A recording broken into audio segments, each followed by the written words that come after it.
Hey everybody, this is Rydo and we're back to Virtue's Last Reward, which in that name there might be a hint as to how this story is going to end. We've made it to another decision point, although it doesn't really seem like this decision point is going to matter that much. We see that storyline wise there's like literally a two-path branch right in front of us and then two path branches later on, which almost certainly there's going to be so much discussion in an escape room in between then and now, as far as the first branch and the second branch, that our decision here probably won't matter. But we are keeping it fairly easily, and we're just going through the first area we've ever been through again, because I'm just going to pick the top answer. We've been in the lounge and the infirmary, just storyline wise, but we haven't been in the crew's quarters, so logically it'd almost make more sense to end up in the crew's quarters, but let's just stick with this. Like, you can seemingly just walk through all of this, and unless there's something new in the lounge, I don't know what's going on here. Like, do we have to solve the puzzle again? Because that'd be crazy. We already have the answer, or at least you more than likely would have the answer. Alice's outfit, man, it is such a distraction, and this was the problem with the belly dancer lady in the first game too, is that her outfit was just such a visual distraction whenever she was on screen. Not, in all fairness, Dio's outfit's pretty crazy and wild too, but it does make me kind of wonder on the ends of where YouTube's family friendliness would probably end, and I think YouTube's probably a little bit more puritanical than they should be, but this is, particularly in video game worlds and fiction, we approaching a level of nudism that I don't think YouTube would be comfortable with, even though clearly we see in this universe and in this setting, there's literally been no character whatsoever that has said anything about Alice's form of dress. So it's in this society, in this world, as fictional as it may be, it's perfectly acceptable. Perfect timing. Let's continue. There's really not a lot to say here. We're just keeping moving forward here.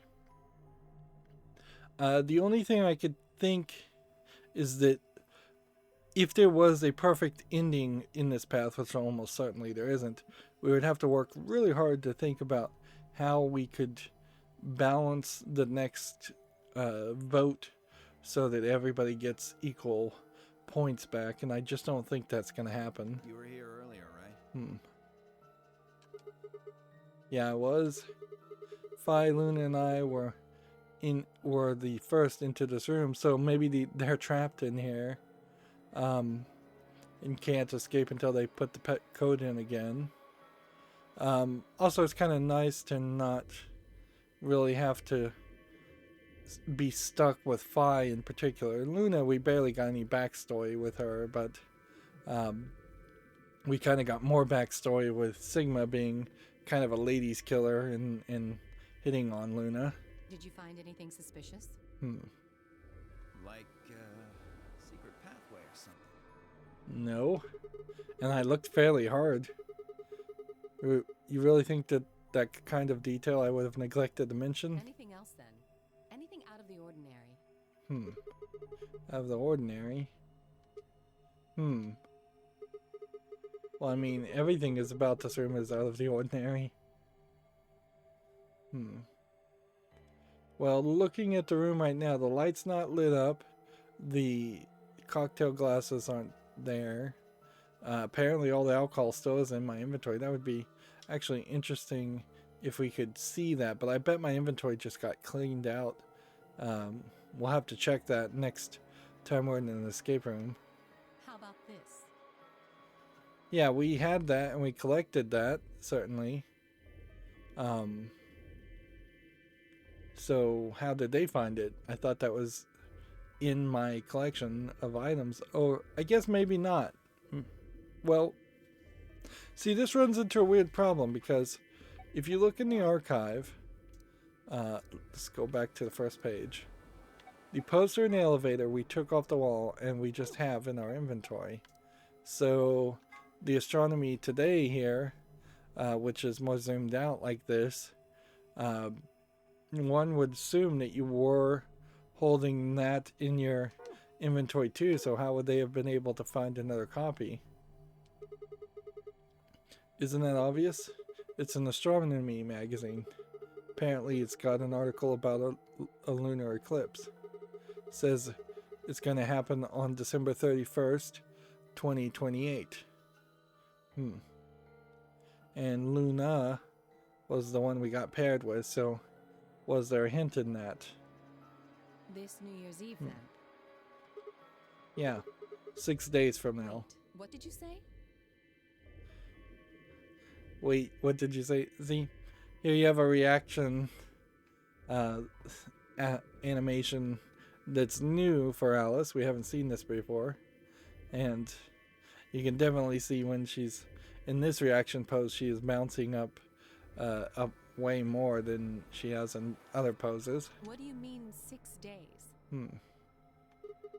Oh, well, today's Christmas, right? So... Wait a minute.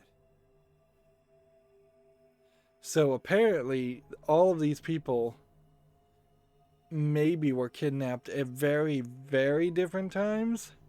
When were you grabbed? Didn't you hear me? On Christmas. About 2 or 3 in the morning. Wait, did they pick you up on a different day? Yeah. I was abducted in the middle of the night on December 22nd. December 22nd, going further back, one assumes this is all the same year. What about you? I think it was the 20th. So they're going further and further back in time as far as when they were kidnapped, so more and more people were apparently held asleep, or their memories have been erased. Then we were all taken on different days. Which, that kind of makes sense, considering how it seems like all of these characters are probably from all over the world also. Does that mean we were just sleeping until the Nonary Game started? Maybe they kept us on a Soparil IV drip or something? In theory, you could have everyone wake up at the same time if you got the dosage right. Then today might not even be the 25th. I think that's likely. Yeah. Some of us were probably abducted after you. So today might be the day of the lunar eclipse, although does any of that really matter at all? Oh. Well, I guess that explains why I feel kind of dizzy. Well, it'd be crazy, though, if the lunar eclipse really does play a role in here. But there are so many things that felt like red herrings in the first game, and then, at least in some small part, weren't red herrings. It feels like everything is going to be important in this game. I felt disoriented since I woke up. My body doesn't feel right. It's weird that, particularly for Alice, they've opted to have her talk through the little screen a few times, where the other characters really haven't done that. Maybe it's because we were asleep for so long. Your muscles start to atrophy if you don't use them. Then, what day is today? Beats me. I have no idea. See, there's a whole, like, position change with Alice in the corner. What is the value of that to show us Dio just holding his hat and posing instead of showing us Alice who is talking, and not just having both persons on the screen or flipping between the two characters?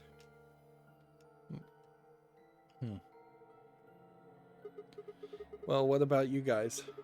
Was there anything interesting in the crew quarters or the infirmary? Nah, nothing in the quarters. yours. Oh, well, there was a book about a cat. A book about a cat. A cat. Again, Alice seemingly intentionally being kept off screen so that they don't have to show that crazy outfit. I mean, this really was an outfit that you would have had to have either committed to and said, alright, this game very well may be sold as mature only on the 3DS, thus never actually get published, since I doubt Nintendo would have even allowed a for mature or adults only game on the 3DS. They might have, but unlikely it would sell well. Or they just needed to not have that outfit. That there's other ways you could certainly have worked through something like that and implied a level of exhibitionism without perhaps going that wild in the fashion. Yeah. Something about a cat in a box and whether it's dead or alive. So, in the first game, there was a lot of talk about scientific stuff, and a lot of it felt like the writers of the game may have just taken some magic mushrooms at some time and watched a Nova special or some other science TV show. Here they're talking about Schrodinger's cat, which is not a real cat. It's a mathematical, theoretical, scientific thought experiment. Didn't make any sense to me, though. Having Dio on your team is going to be not very helpful, certainly. Maybe Alice's reaction to her cat might mean something different, though. It might very well be more important to see her reaction to a story about a cat being mentioned than Schrodinger's cat being mentioned. Well, it doesn't really sound like something that's going to help us get out of here. Yeah, I didn't think so either. Like, in a way, all of the flows are effectively Schrodinger's cat until you've made a decision. Like, each one of these paths could be a path you could go on when you're at the very beginning of the game, and once you start making decisions, you eliminate your options.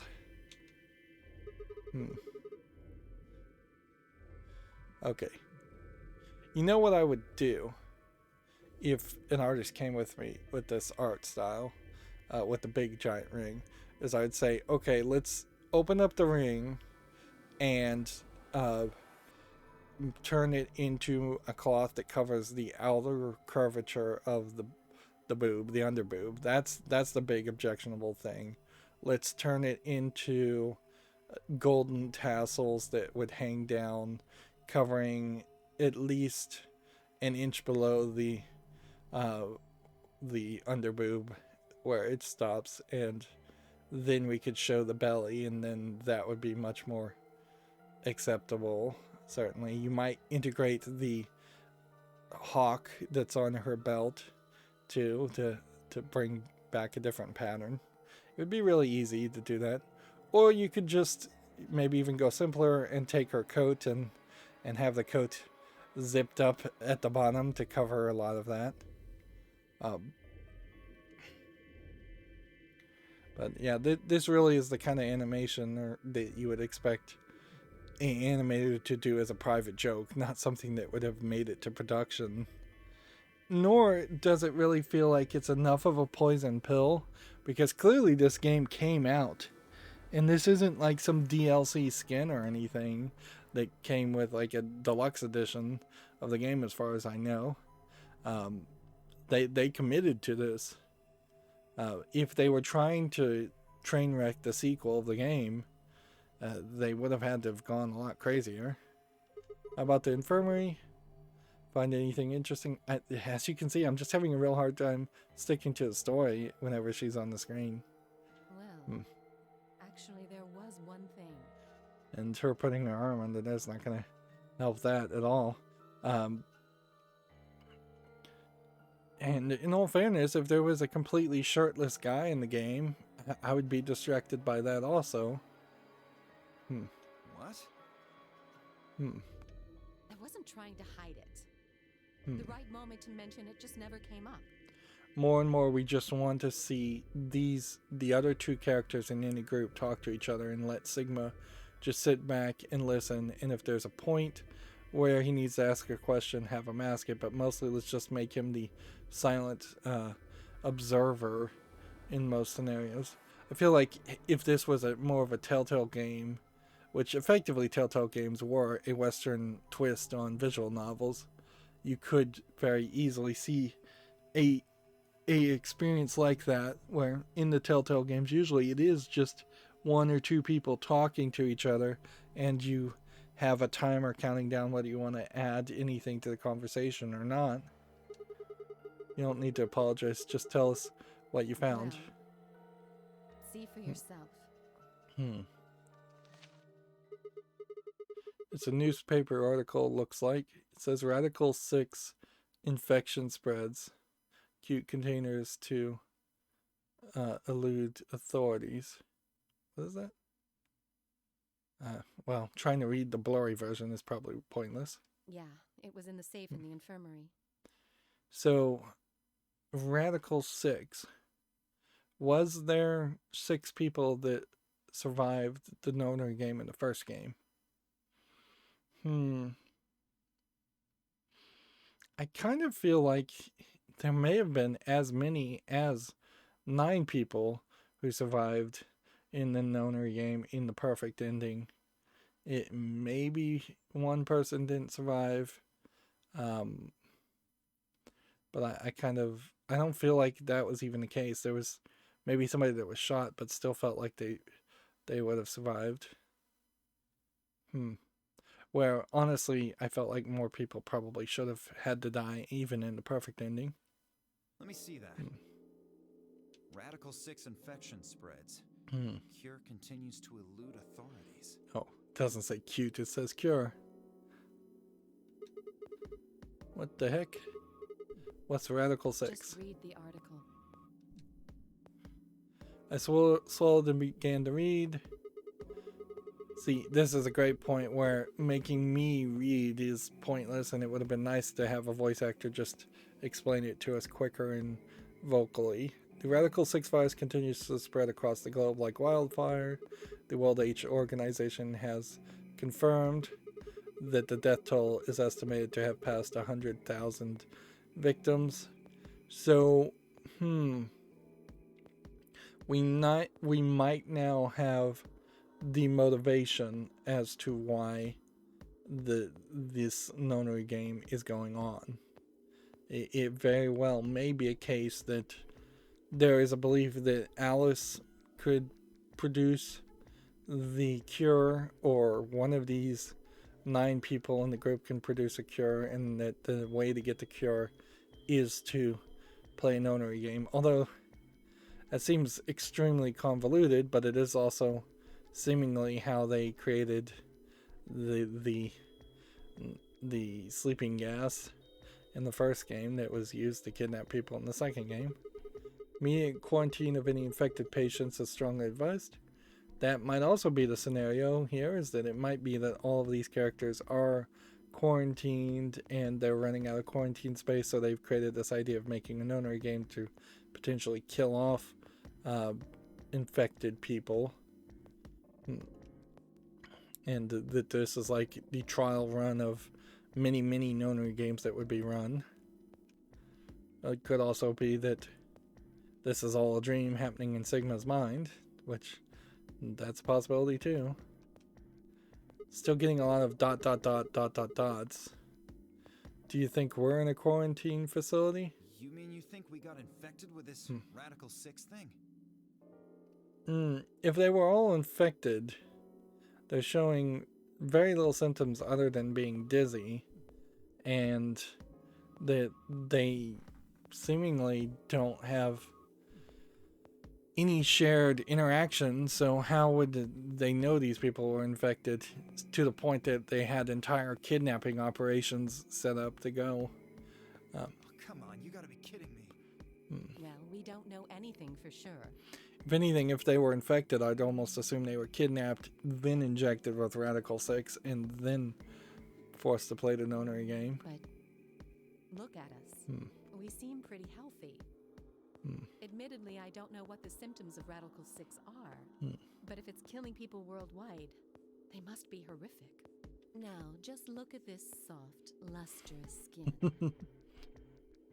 So yeah, here's the first line of dialogue we have, showing that Alice is totally willing to show her body off. This perfect, shapely face.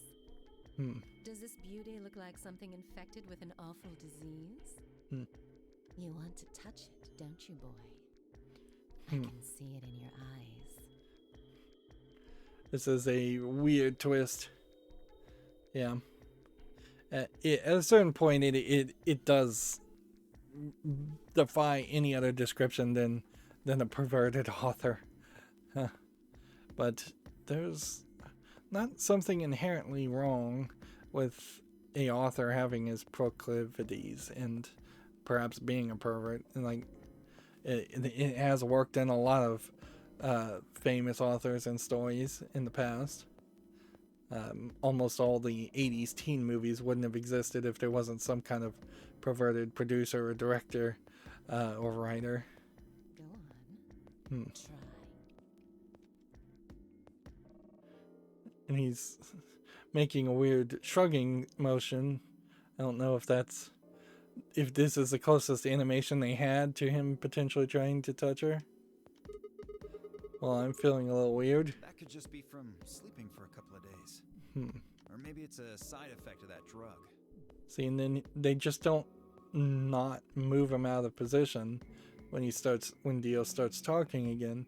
The scripting of the animations are just completely disassociated with the scripting of dialogue. Besides, if this is where they ship people to quarantine them, don't you think there aren't enough, people? And if they were going to just have them cycle through animations, they might as well just have them cycle through animations a lot more This thing is killing often. people all over the world, right? So why would there only be 9 of us here? Yeah, I guess you do have a point. Think about it. See, and I recently played several of the Shantae games, and whenever they had dialogue in those games, they would jump through 2D animations extremely fast. You'd get 1 or 2 sentences, and then they would switch to a different animation, and then 1 or 2 more sentences, and then they'd switch to another 2D animation. Even though there probably was only about 30 animations for any one character, just keeping it varied was a lot more interesting than the awkwardness we see in these 3D animations where his arms are still up, her arms are still on her shoulder, Zero is forcing us on to her play hip. this Nonary game. Why would the government quarantine people and then make them play a game? And then when she's moving there, her lips were not in sync. Also a good point. It is. So apparently their lips can only be in sync if they're not moving their head. So you're saying there's no connection between our abductions and this virus. Probably not. Well, it's still something we should remember, I suppose. I mean, even if we're safe in here, our friends and families are still out there. That's true. I hope they're all right. It might be also they just don't have enough animations for Alice, and that's why they have her shown in this background. It also might be an indication that Sigma is just actively turning his head away from Alice to not stare at her. Wait a minute, when did this virus actually show up? I've never heard of it before. Neither have I. Me either.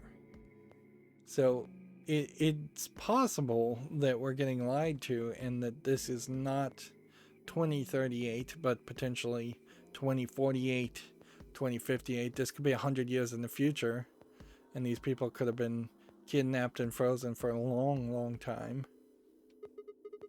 So what day is it? If this Radical 6 killed hundreds of thousands of people while we were asleep, just how long have we been here?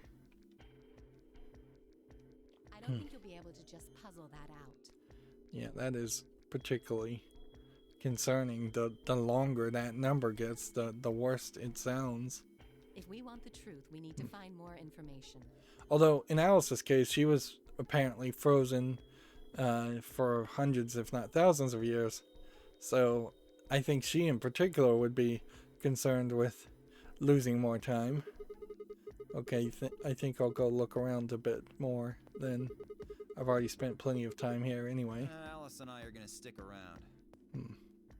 So they're just gonna search and continue searching. We have until 5 minutes before the next doors open to do whatever we want and search for clues. You know, just in case you miss something. Which... Don't really feel like I can trust your eyes. What's that supposed to mean? Whatever. I turned and headed for the exit. Where to next? So it seems like in this case, it doesn't matter. Like, that decision doesn't seem like it mattered one bit. So now we're going to go forward apparently and then backward into the infirmary by the looks of this door. Which that would be the first time we'd walk through that hallway to see that direction.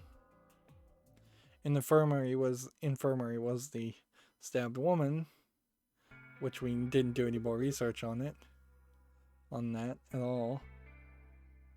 Seems like there's a defibrillator on the left of the screen there. AED.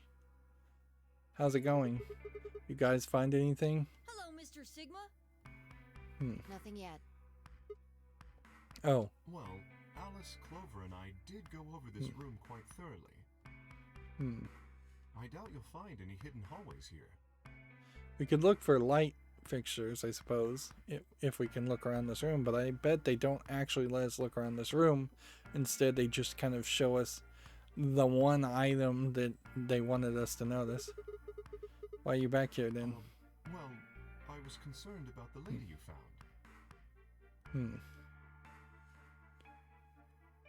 Who would do such a horrible thing? Yeah, they totally forgot about that. And seemingly she hasn't been robbed. Feels like she might have been moved once again. Like, it feels like it would be fairly easy to take the ring off of her. Although robbing a dead lady might not be the last thought on anyone's mind. She's wearing such a common dress, covering up all of her neck and covering up all the way to her wrist. They failed to search to see if she had a bracelet on her or injection marks where a bracelet would have been. They failed to see if she was strangled or anything like that. They're just assuming whatever the scanner said was the truth. But even the scanner seemed to show that there was potentially several damages to her body. Fine, please. Why would I kill this woman? Hey, don't get me wrong.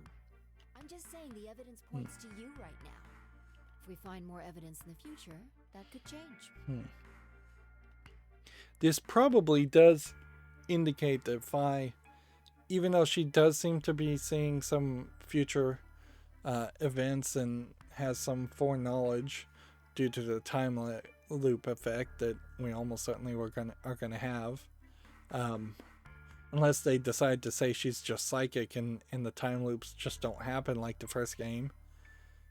She clearly doesn't have all the answers though, because if she knew Kay was the killer, then she could say that almost certainly and would say it. We were so busy earlier that I never got to ask, but do any of you know who she is? It's me. I've never seen her before. I don't know her either. Alright, so if that is his grandmother, who I kind of thought it was, then we know Cork is lying at that point, and if that's the case, then Cork is zero. And I wouldn't be surprised if he was. Neither do I. Of course, Kay doesn't have any memory, or at least claims he doesn't. Well, I suppose I might have known her before I lost my memories, but there's no way to know, is there? It definitely feels like Kay is supposed to be half robot, half Buddhist monk. kind of like they just threw a dartboard at different descriptions and picked 2. But in the English translation, we've yet to hear him quote any Buddha or Confucius or anything like that. You still can't remember anything? No. Yeah, if this really is a case of Quark creating the Nonary game and Quark creating Zero the Third and being Zero the Second himself, Zero the First being the Zero in the first game, one assumes. Although, actually, there was probably a Zero in the Nonary game that happened decades before that was only referenced to in the first game, so that might be the timeline also. So Zero the Third might be the AI and Quark may go by a different title. But if he did all of that and he is like a super genius with a quantum computer and AI, maybe he is also the person who built K to experiment on him and see if he could turn into a good body for his AI or some new AI project he's working on. A little, unfortunately.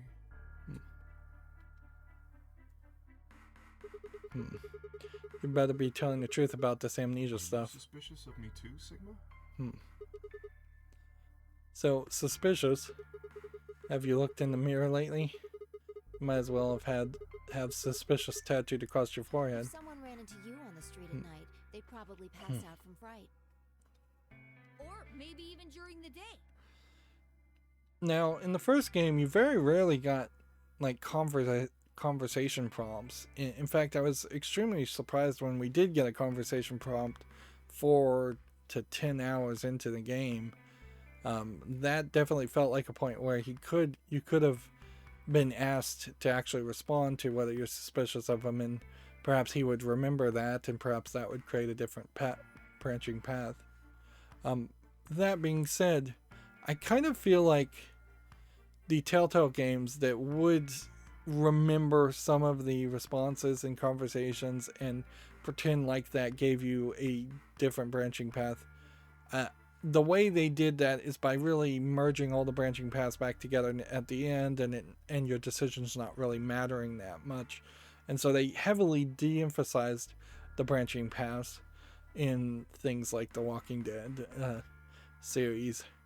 And I would much prefer to have a distinctive, discrete ending to a story like the Nonary games have given me in the past than to potentially see in the flow that potentially I go to the left and I get almost exactly the same story on the left path as I do on the right path, just based on whether or not I say I'm suspicious of K. Oh, I'm so sorry. I apologize for my frightening appearance. Well, it's not really something you need to apologize for. And they all feel very Japanese. They definitely feel like they're written very Japanese. Like, there aren't, I don't think, that many other Asian countries even where the people are so incredibly eager to apologize. No, I suppose not. Well, I assume not. The existence of K might also indicate that we are so far in the future that there are robotic people, or robots have replaced people completely. It also might be a case that Phi has some kind of cybernetics in her, and that would explain her ability to jump so high. I'm not sure why, but none of this feels particularly strange. The mask and the suit, I mean. In a way, it almost feels natural. I don't feel as though I was forced into it. Are you saying this is how you always look? See, I don't know why they haven't asked him to see if there's a way to take off the suit or it disconnect a finger or something. No, I don't think that's it. This might be a pretty obvious question, but is there any way for you to take it off? No. Yeah, and that was an obvious question that needed to be asked, and sometimes in these stories, the obvious questions get I've overlooked. tried several times, to no avail. I honestly don't even know where to start. I think it's probably something along the lines of the crystal on the chest, or some button internally that only you could press. But there is something I'd like to ask of you. There are parts of the suit I can't see. Could you have a look and tell me if perhaps there is a switch or something similar? So we're gonna get to see him in totality. With no further warning, he removed his robe and turned his back to us. It took no time at all to find something of interest. There's a hole here in the back of your head. A keyhole. Hole? Yeah, it looks like you insert something. It says open, so maybe if you put some kind of key in there. You could open up the suit and take the mask off. Interesting. I see. That's excellent news. So that makes an interesting question as far as, does he have touch sensation in his fingers? Because it feels like you could fairly easily run your hand around the back of your head and feel a keyhole. We just need to find whatever it is that goes in there then. Yeah. Well, also, if he is a robot, then why does he have a heartbeat? And that's a good question to ask. I feel somewhat relieved. It definitely does open up the path that we might be able to just remove his head and that'll stop his heartbeat, whatever his heartbeat actually is, and then we might be able to just put his head back on and reboot him. I was beginning to fear I might have to spend the rest of my life like this. Wait. A minute ago, you said that it felt natural. Well, it does. But that doesn't mean I want to stay in it forever. Imagine having glasses, for instance. Wearing them doesn't feel strange, but you'd hardly want to wear them all the time, forever, would you? That's what wearing the suit is like.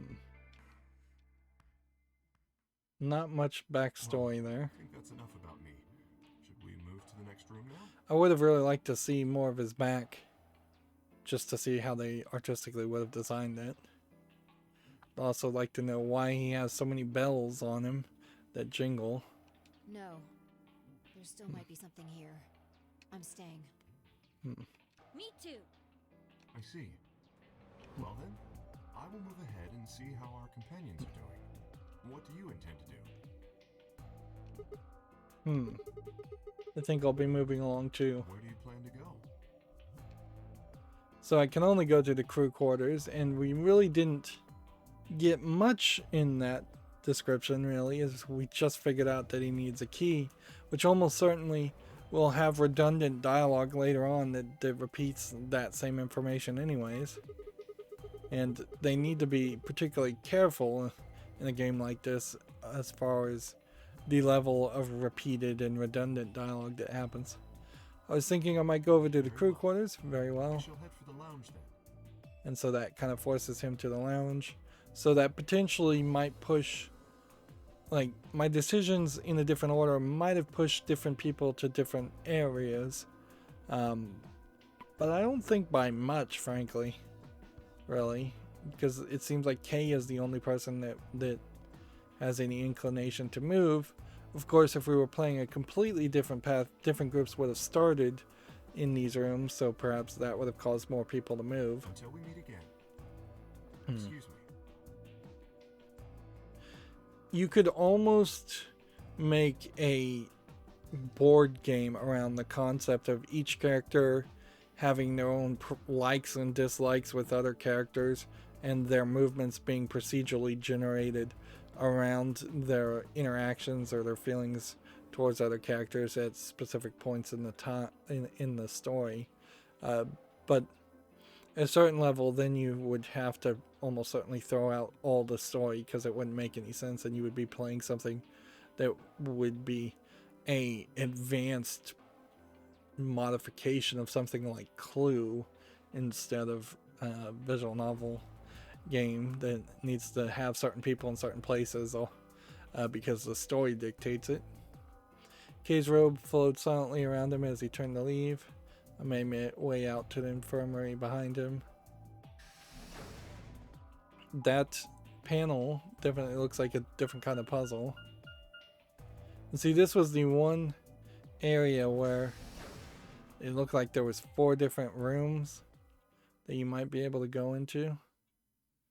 So I don't know if you actually could move through 4 different rooms or not. Huh? So these are the crew's quarters, huh? Sigma. And this definitely feels a lot like the... Well, they felt more like prison rooms in the first story, but they feel very similar. Except for in this case, I don't even think there's a toilet. We can definitely see elements of puzzles on the wall to the right, but it kind of doesn't matter until we rewind time and start playing these different paths that we would have to actually try and solve the puzzles. What are you doing here? Hey, come on, man. Don't be like that. We aren't enemies, are we? Wonder. I wonder. What happened to you, Tin Moria? You've been acting weird ever since we found that lady's body. Oh, you think so?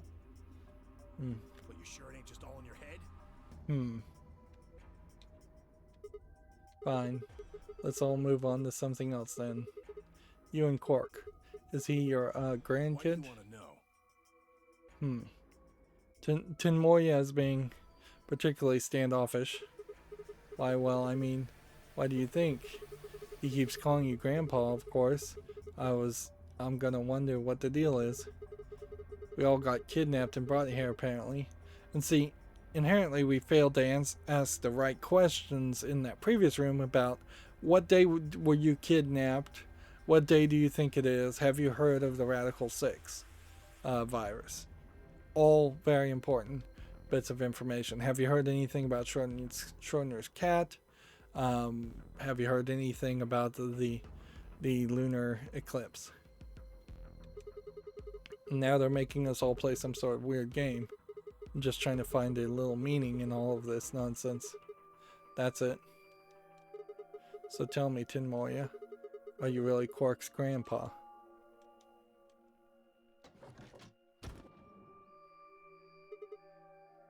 And immediately these two come in to break up the conversation so we don't get an answer. Clover pops in and she's bending over, looking at me with her hands on the hip, and Luna is just standing straight. Luna. Sigma, where'd you come from? It is almost certainly the same voice actress that played Clover in the first game, and it doesn't feel like she's particularly aged up the voice. I don't know how you would have aged up Clover's voice anyways. Did you not want me here? No, it's okay, I guess. I just thought Tenmyoji was the only other person here. This is the crew quarters. I came here with Clover and Tenmyoji. We decided we'd split up to investigate. It'd be funny if Clover and Luna came to some kind of agreement. Luna is Zero and Clover is going to work with him, with her, to kill Tin Moria. Huh? Makes sense. So you find anything? Zero. And here she's doing the wink again.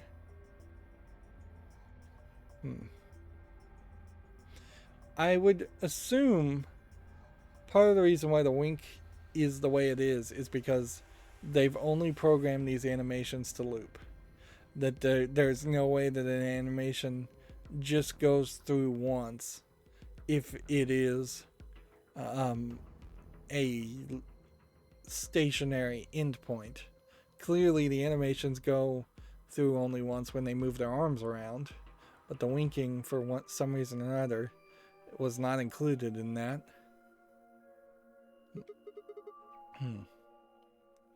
She has this diamond makeup / tattoo or a plus sign under her eye, so that might be a hint to a later puzzle. What? Which one? No, I meant I found 0 things. What about you? Anything suspicious? I didn't find anything either. See, she has like a bluebird necklace, so that might be a hint also. Also, I guess we have seen Luna's wrist, so we know she does have a bracelet on, but I would pretty much demand everybody else show me their other wrists, just so I know that they don't have a second bracelet. And I would demand everybody turn out their pockets. Even though everybody said they had nothing in their pockets, I wouldn't be surprised if somebody did have another bracelet or some device hidden there. Although, I guess you could say this whole facility is suspicious. At a certain level, if it's an AI that's running the whole facility, it may be that you don't need any kind of device to control things. So, it would also be believable that nobody had anything, but making each person be searched by another person would at least increase the odds of nothing being hidden. Yeah, you've got a point there. So why do you think Zero put all these puzzles and stuff all over the place? Well, maybe solving all of these puzzles is part of the Nonary game. It wasn't the first time, and Clover would know that, certainly. But I don't know what the point here is. In the first game, in the first story, clearly the solving of puzzles was trying to train people to be able to solve almost literally an impossible puzzle at the end. And if that happens, that will happen, but we haven't seen any evidence that that's what's going to happen. Although we didn't see any evidence that that was what was going to happen in the first story until right before it actually did happen. Really? I thought the Nonary game was a couple rounds of A-B game. Why would he need the puzzles and stuff then? That's a good question, certainly. Clover is just gonna stay silent. She won't talk. And see, inherently, I think this is probably the best argument to not focus on sticking with Clover or Alice, is that they just aren't gonna spill the beans about the fact that they've been in the Nonary game previously, because that will just make them look suspicious. Well, what is the Nonary game then? Why is Zero making us do all this? Well, this is just speculation, but maybe it's for entertainment, so rich, powerful people can watch. That's believable. Entertainment. They're probably off in an opulent theater, watching us struggle while they drink brandy and eat caviar. She does have a entertaining imagination, to say the least. Oh, you think so, huh? So some rich bastards killed her off for kicks. Alright, so Tomoya is on the verge of spilling the beans that he knew this lady. If he wasn't married to her, he was definitely familiar with her. What kind of a death is that? Well, maybe her dying didn't have anything to do with the rest of the game. No. Kay was right. If her dying wasn't part of all this, the rabbit would have said something. But what we get? Nothing. Just tells us to keep playing and disappears. I can only think of one reason he'd do that. Murdering her was always part of Zero's plans. Now, if you can think of another way all this fits, well, I'd love to hear it. So you're saying that Zero Sr. is the one who murdered the old lady? Now, it sure looks that way. That means there's a 7 in 1 chance anybody could be the murderer. 7 in 1 chance.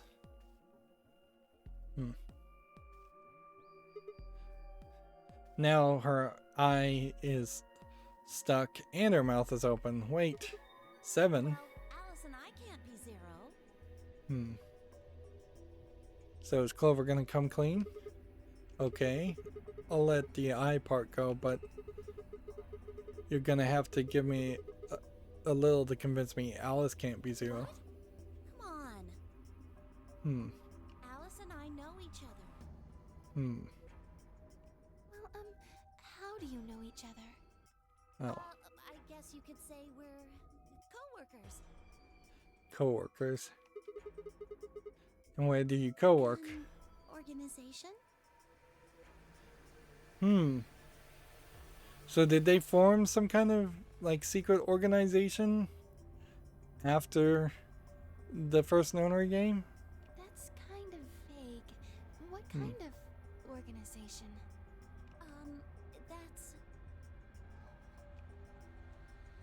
I can't tell you. What?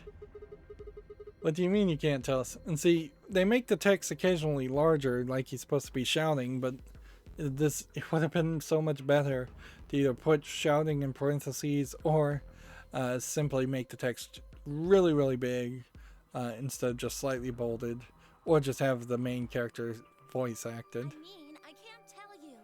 Just forget about it, okay? Why can't you tell us? Because it's confidential. I promised I wouldn't tell. So did Alice make her promise? Oh, come on, don't give me that. Look around you, Clover. You really think this is the time for playing it close to the chest? Which, close to the chest probably meant close to the vest. I don't think close to the chest is a actual line of dialogue in English. Yeah. What if the people you work for have something to do with what's going on here? Yeah. You're right. Maybe I should tell you. Finally. Hey, sorry to butt in, but it's time to go. What? Time to... So we have like 4 minutes. Oh, poop. It's past time. We gotta go. You think? Oh, I guess we'll just have to continue this later. We need to get back to the doors. I guess you're right. Let's go. So there's potentially 3 crew quarters we didn't get to see there, and it seems like there's potentially going to be a lot of crutches in the writing to avoid actually revealing information, which they need to be very careful about leaning on those kinds of crutches, because it can get very frustrating very fast if people just always get interrupted or always run out of time and you have to rush to the next thing. And we've seen that 3 times already that I can think of, with the dead body of the girl, of the woman, with Clover not revealing who she works for, and with the old man not answering whether he really is the grandfather or not. And I guess logically, now that we are approaching a decision, I will have probably only 2 options, and I don't think there's really a genius move there, so I'm just going to keep going with the first option. 5 minutes remain until chromatic doors close. Do we need to really look up and have a specifically designed upward angle background in this game? That seems to have been unnecessary. And in fact, if you think about this one room, it does feel like they animated several different angles to show the 3 doors, when a little bit better forethought would have had one specific angle where you see all 3 of the colored doors, and that was that. You wouldn't need an upward shot. You wouldn't need a rotating shot of several different scenes. Ugh, you're late. Of course, these are kind of 3D images that have just been kind of rendered down to be 2D images, so they very well may have just fairly easily made generic rooms that are just hexagonal in shape. What were you doing? Sorry. An apology is not going to cut it. I can't go through that door without you. Zero said we'd get penalized if we didn't go through the primary door before it closed. Are you trying to kill me? Alice is not happy with me. No, of course not. I thought you didn't need a partner to get through the primary door, though. Are you kidding me? Think it through, Sigma. Yes, you can go through the primary door by yourself. Yes. Now you're standing in front of the secondary door. The time limit comes and the primary door shuts. Yes. Now what? Now you're stuck is what? Why are you stuck? Because it seemed like you could open the second door perfectly fine if you found the code. Without the right number of bracelets, the secondary door won't open. Oh, apparently that was a rule. And so many new rules here, so easy to forget them. Do you understand? There'd be no way to open either door, huh? Man, that sounds even worse than getting your lungs turned off. Lungs turned off. Sorry for worrying you, Quark. Quark has a very dull looking in his eye. Either that's really bad animation and that's perhaps hiding some kind of anger. In any event, now is hardly the time to be fighting like this. As you can see, the primary doors have already opened. You must hurry and decide who will be going through which door and with whom. Okay. And is Phi gonna show up and explain everything to us again? So how should we pair We're up? almost out of time. I'll just explain it as fast as I can. Phi does seem to be the smart one when it comes to these situations. Just like before, there are only 3 possible combinations. Is Dio in this room? Because I haven't seen him. The options Phi laid out for us were the following. Option A. Alice and I, Cyan, would pair up with Luna, Yellow, and go through the green door. Okay. So that would be... See, all the text has moved around here quite a bit. So Sigma and Alice are now in the top right. Tinmoya and Quark Magenta would pair up with Clover and go through the blue door. Which... Okay. It does open the idea that K potentially could be under the control of Zero and not even know it. So there is a potential here where K could kill some people under the command of Quark, and thus 2 people get murdered, 2 or 3 people get murdered in this next group. Phi and Dio, Yellow, would pair up with K, Magenta, to open the red door. Option B. Alice and I, Cyan, would pair up with K, Magenta, and go through the blue door. Tinmoya and Quark Magenta would pair up with Luna and go through the red door. A lot of this just doesn't really matter since we don't know the outcome of these decisions. You might as well just flip a coin. Phi and Dio Yellow pair up with Clover, Cyan, and go through the green door. Yeah, these decisions make a lot more sense if you know who the killer is, but also in the first game, the killer was revealed to be several different people several different times, until we eventually figured out who the actual killer was. Option C. Alice and I and Clover, Cyan, would pair up and go through the red door. Okay, so that is apparently an option. Tinmoya, Quark, and Magenta would pair up with K and go through the green door. And Phi Dio would pair up with Luna and go through the blue door. 3 minutes remain until chromatic doors close. The question here definitely is, how can there really be 3 options when the flow only shows 2 branching paths? Something has to be forced here. Alright, so what are we gonna do? Pairing up with K. Yeah, this is what I figured, is that we were gonna start to have characters say, no, they're not gonna pair up. Why not? We'd end up playing against each other in the next AP game. So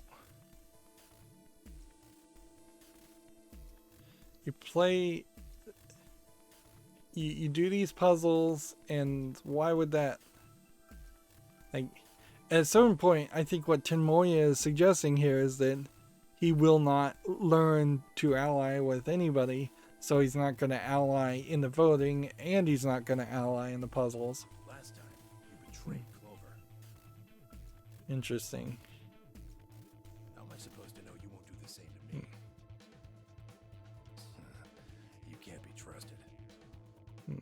How unfortunate. To be honest, however, I would rather not go with you either.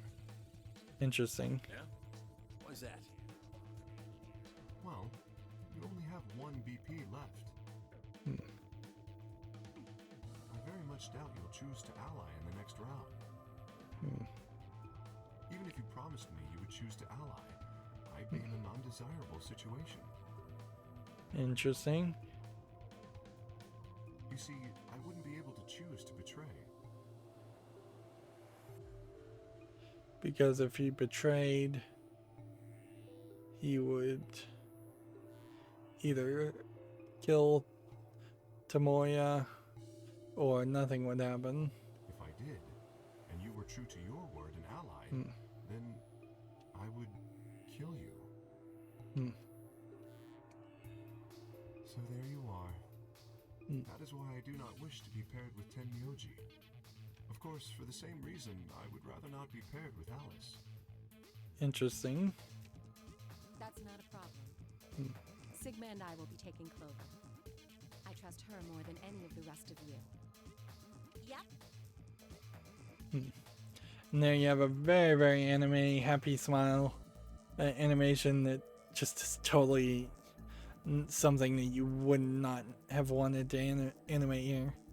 Like, I kind of feel like the developers of this game needed to have used these 3D models in some other, like, RPG game if after this point. Like, it really seems ridiculous to have put so much effort into making these animations for this game and this story. I want to go with Alice too. Hey, wait a minute. Don't I get a say in this? I would like to go with Sigma or Phi. Interesting. Dio is here. He's just been quiet. Last time. Ooh, I like the sound of that. I'm Phi's partner. You should pair up with us. Sound good? No. So Tenmoya's now gonna say why that doesn't work. I am also opposed to that choice. If Alice and Clover pair up, and Luna and Dio pair up, the rest of us don't have a choice. We'll be stuck with Phi's option C.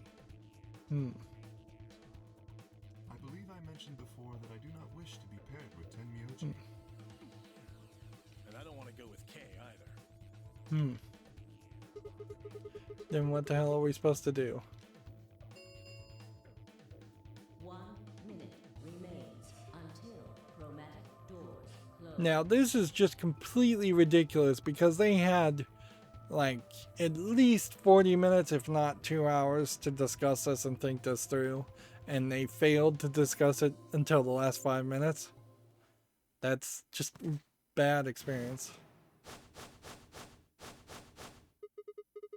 And Quark was looking weird, and now he's fallen down. It's all over. This is it. We're all gonna die. Are you all right? No.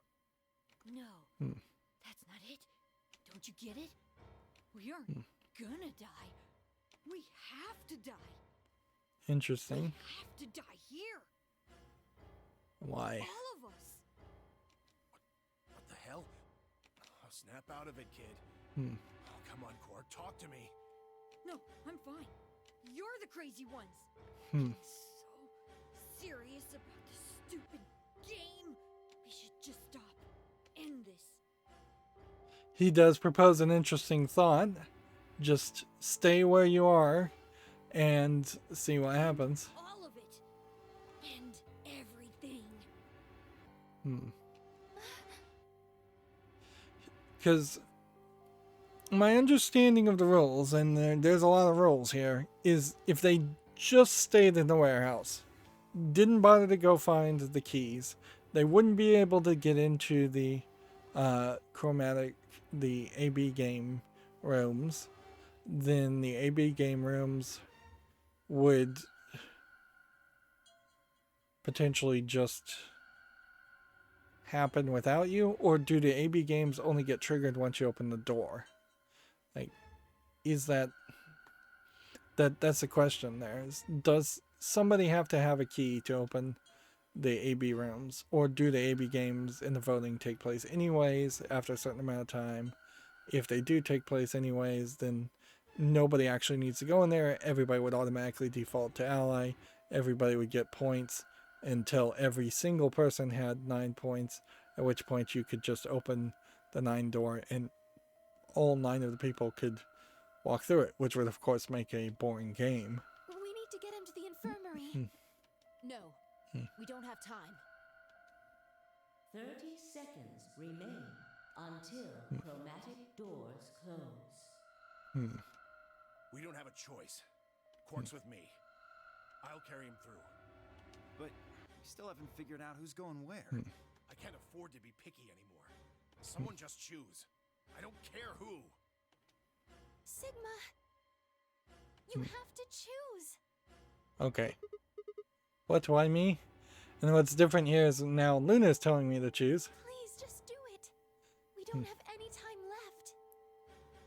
See, it would be easier, frankly, if they had just taken a vote at the very beginning of the game to make Sigma the leader and the chooser before anything happened. Or just even have Zero say, I've randomly selected Sigma to be the leader. That way, it at least explains the video game element here in which I'm being given all the choices. 9, 8, 7.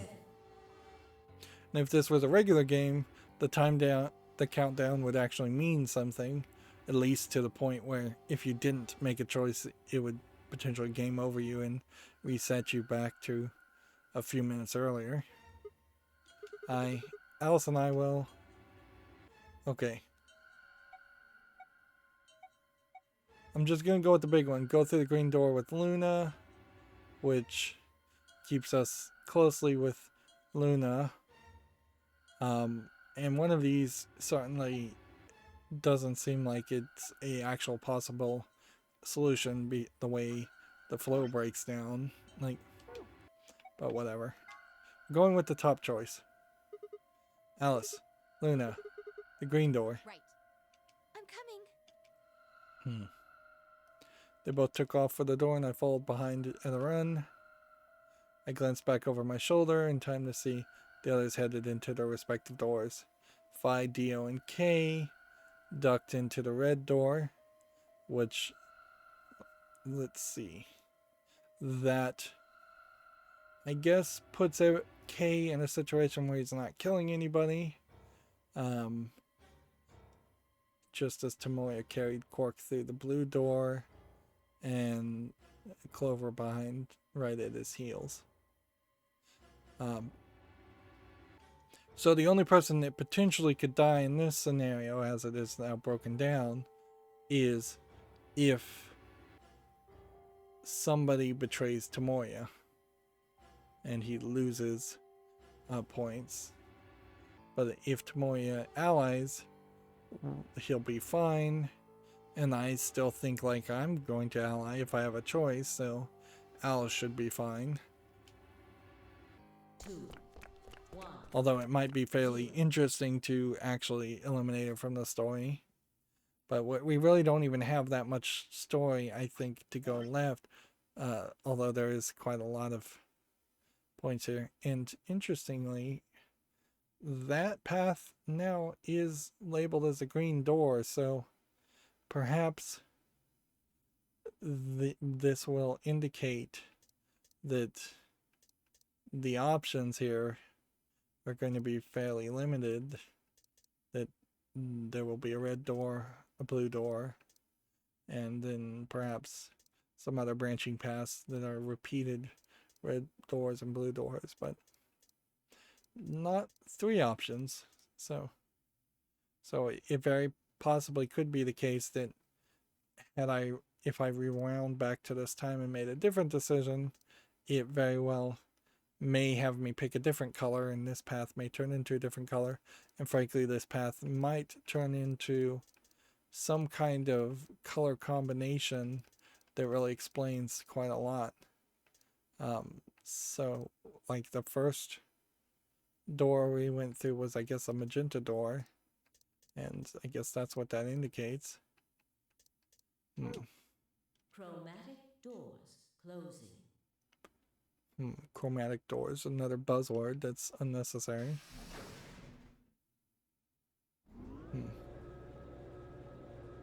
So it's scanning.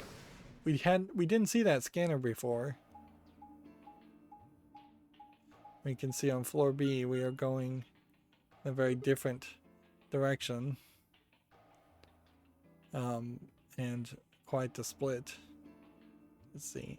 Can we early here potentially see a map of floor B? You'd almost certainly think it would be right there, which also indicates to me that there may very well only be 2 floors compared to the first game that had several floors. But there's clearly a lot more to unlock. Whoa, is this a dead end? All 3 doors seem to be locked. That's unfortunate. So do they have to wait longer now? Or do they have to use a scanner? It looks like the device next to the number 9 door. Why don't you try pulling the lever? Might as well. I pull it, and it opened the door. Interesting. So, not scanning any bracelet opened one path. Look at the door on the right. It opened. Huh. That doesn't make sense. Why would just the one on the right open? How do you open the other 2? You're probably just overthinking it. See, and Alice probably knows how this all works. Although, maybe because she was asleep, she didn't actually see all the events of the Nonary game. That door opened. That means we're going through it. Bring it on. Interesting. Don't But go soft on me now. I'll leave you behind.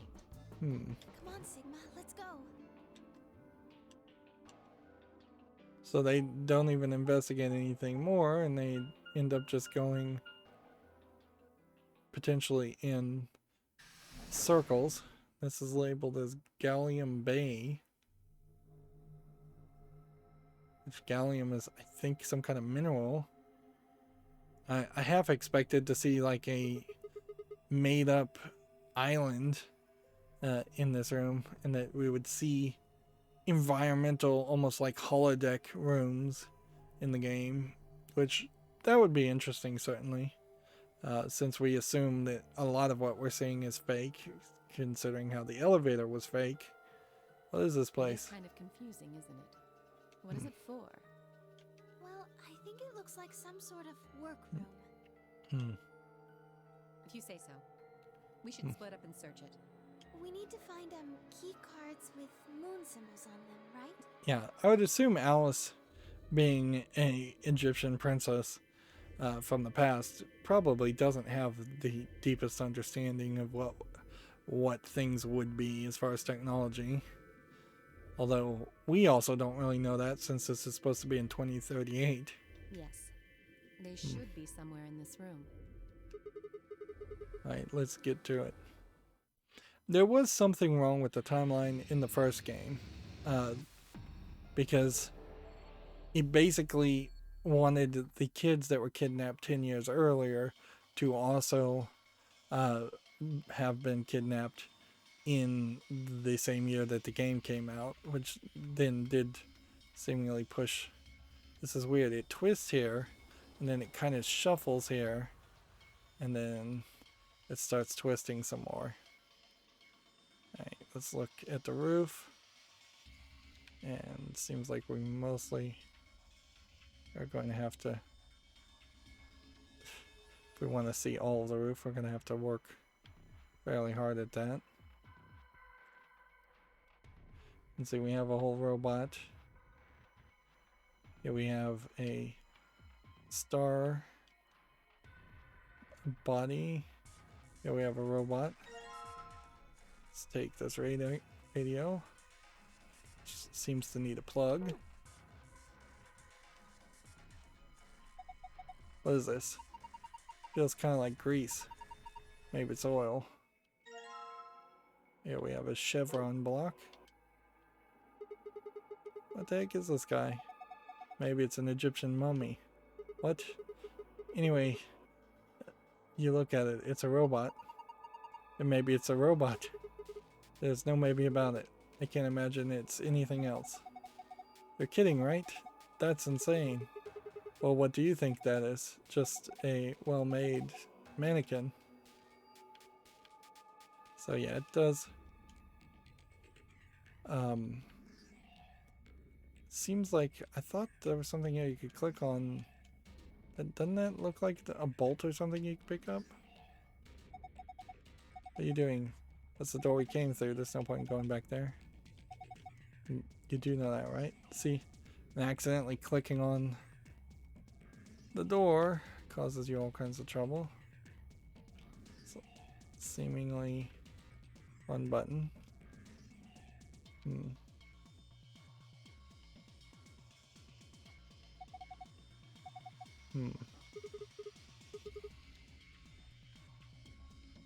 So it's seemingly a case of a lot of buttons we're not going to interact with. Desk with some drawers. There's a PC monitor and a keyboard on top of it. I'm surprised she even knows that. Where's the computer? Imagine it's built into the monitor. It's kind of hard to see that in this light, but there's a single cable coming out from the back of it. Is it a power cable? I think so. Then maybe we can connect it to something with an electric socket. Have you seen anything like that, Sigma? Yes, I have. I think we can plug in the radio. Perfect. Yeah. So let's go ahead and investigate here. Got a lab coat. There's a white jacket in here. It looks like there's something on the lapel. Name tag. Harold. ID 11010. Do you wear coats like this at work? Huh? You said you had a medical license, right? Oh, yes I do. I think she may have lied. White jacket, huh? Looks like there's something in the pockets. Here we have a chevron block that we potentially can combine. Is this a binder? There's a single piece of paper in here. Looks like a list. We found a frequency list. You can review it in the archive. I hope these numbers in the frequencies don't really matter. Doctor's coat, huh? Would you like me to put it on? Huh? Why? I just thought you might be into that kind of thing. What? I don't know what you're talking about. I'd like her to put it on, frankly. See? Bullseye. Look at you all bashful. You can be cute when you're embarrassed. Like, in all seriousness, I would really love for her to put a jacket on. Like, just the tetanus danger alone of being in a big rusty area, a big rusty warehouse, her having more clothing to cover her. I would take literally all 3 shirts and I would put it on at least her and Clover and say, wear this. That way you don't get scratched. Here we have something that looks like it's going to get projected again, which feels like repeating the same gimmick. Poster, huh? It's a little unsettling. Maybe it's a clue. Yeah. Let's take it. So we now have the poster in the archive. Here we have another piece that we can combine to make the star. Well, there's a lot of stuff here. Apparently that's not something. Whoa, anybody feel dizzy all of a sudden? No, that's just your imagination. Yeah, right. Whatever. So what the heck is this? I have no idea. Which makes it pretty useless to us. What are you going to do with that? Nope. See, there's a whole bunch of stuff.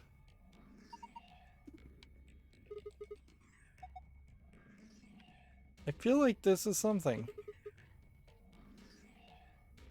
Maybe if I just roll around a little bit. I don't think we're gonna do anything. Let's climb on top of it. What's that gonna accomplish? Yeah. Pushing down doesn't seem to do anything. So there's something there.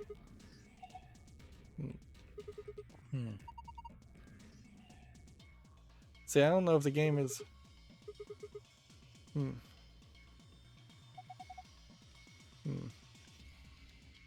I feel like the game is basically just making fun of me. I found something, but not the thing they want me to find yet. Here we have a battery A, which looks like a battery. Toolbox. It's got a key in it. Oh, that's odd. What is it? The key. It's obviously goes in this keyhole, but it won't turn. Can you get it out? Let me see. So we have a rusty key, which we'll have to work on. Praying isn't gonna help. And it kind of covers up all these other items, so I assume they don't really want us to look at those other items. And it seems rather unnecessary to have us go through all of that. Alright, well, let's see what this opens. What's this thing? It's shaped like a star. Maybe you need to put something into it. Something like shaped like a star, I'm assuming. That's odd. Why won't it fit? Star-shaped block? Yeah. It's the same shape and everything. Well, maybe it's not the right size. I guess so. It looks like the block is a little too big to fit. So, I feel like we're going to end up putting it on the robot and having the laser device, like, potentially cut the robot, the star, down.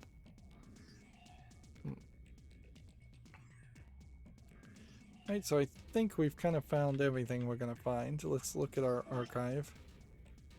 Poster with an eye on it.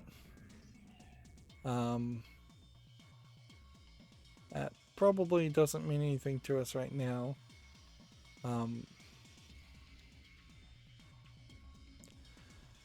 Let's see. Is there anything I think you could even spell with this? Because, like, HC is highly unlikely to spell anything. RB is not likely to spell anything. Let's look at the frequency list. 11010 would be 400 hertz. Or 40 hertz? Is there a period there? No, I think that's just 400 hertz. Okay. So let's see if we can turn this on. Nothing on the monitor. Pretty old keyboard. It looks like it hasn't been used in quite a bit. Nothing happens when I try typing on it. Guess it's nice that we plugged the radio in, but what do we do now? Why don't you try turning it on? What? You need to adjust it so it picks up a specific frequency. Maybe we can hear something. Exactly. If we get really lucky, maybe you can pick up transmissions from the outside. Press the tuning buttons until you match the desired frequency. Press the check button until to test your solution. I suspect there might be two solutions here, but we don't know what the other solution is. You must press the tuning button exactly 4 times. Pressing the check button before then will do nothing. Right. I'll see what I can do. Okay. So it seems like you could probably jump to this point here, and unless there was a number here that stood out as meaning something, which I don't think it does. I'm just gonna have to assume this is gonna go in this loop, which means 1, 2, 3, 4 doesn't land on 400, so we need to go 3 and see what that does. That shot us really high. So if that was a full cycle minus 1, a full cycle again would be minus 1, full cycle again would be minus 1, so we probably need to see what 2 does. 2 gets us a full cycle minus 6, I believe, which feels like that. Okay. Well, forward 1, I assume, is forward 1. So I'm gonna try this. And you might as well check. Go forward 1. Forward 1 actually gives us a forward of 3. So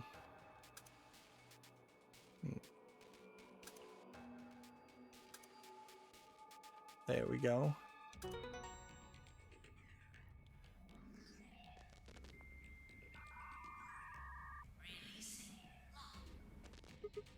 What? What was that noise? Look, the monitor.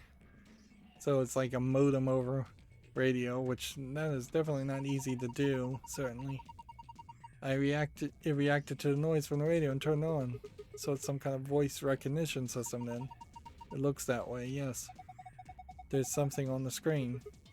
This is, I think it's a blueprint of this room. Found an image of the room layout. You can view it in the archive. And that apparently was all that was going to do. A sketch of the room. So we are here, and there's an on and off apparently button, and then on the other side of the room there's something labeled as V, and then over here this kind of looks like a stage. Yeah, like for disco. Really, disco? What's disco? Who knows? Not me. Ha ha ha ha. So if people are standing there, it feels like there should be something right here. But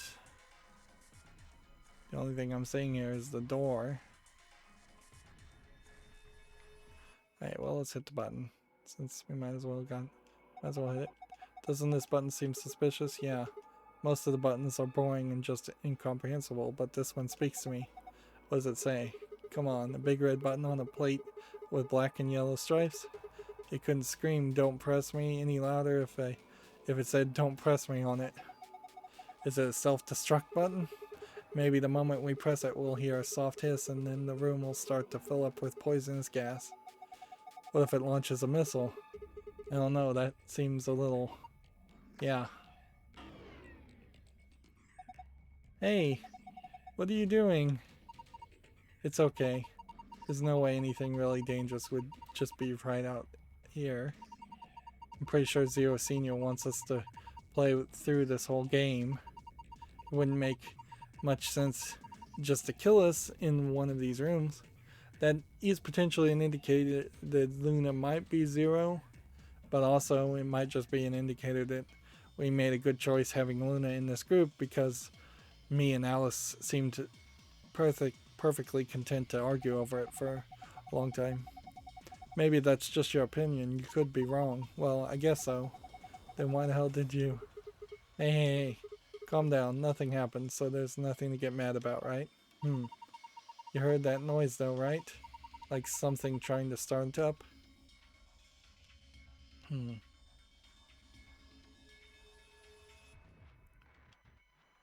Okay. Like battery A and Harold. Harold, that's the name tag, must belong to Mr. Harold. There's also something written on it, on the back of it. Let's just look at every item. So they make a star when you put them all together. That's a battery. Thin ones like these are usually used for notebooks. What's with this key? It's completely rusted. No wonder it won't turn. Ah, oh, okay. I figured out what I need to do. I need to come over here and put the key in the grease. Maybe if I put the rusty key in the oil. Now we have an oil covered key. And that might solve it.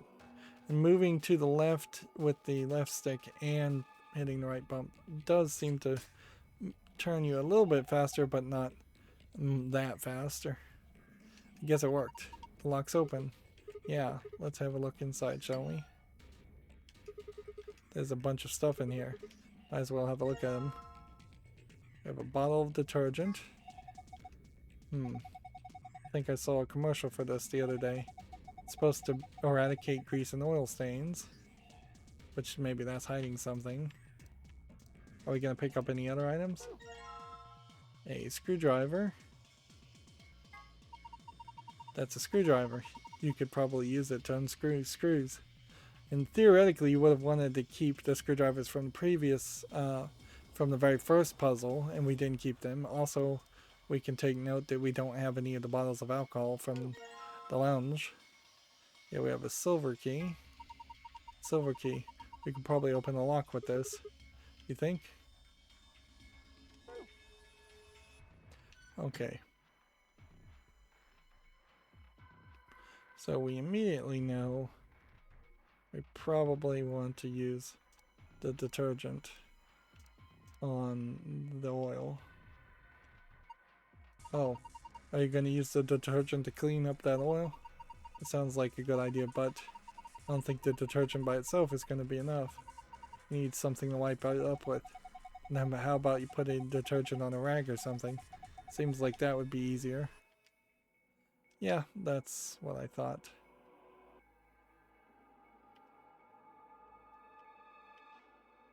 Let's grab a coat.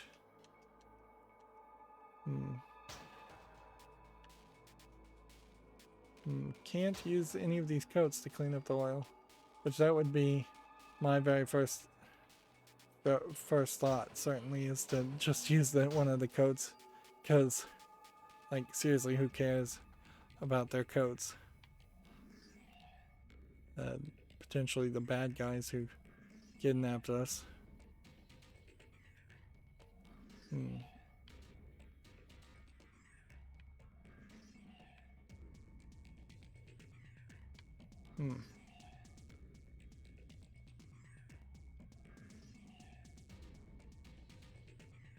Yeah, they're kind of just ignoring the the robot completely until we solve the oil issue.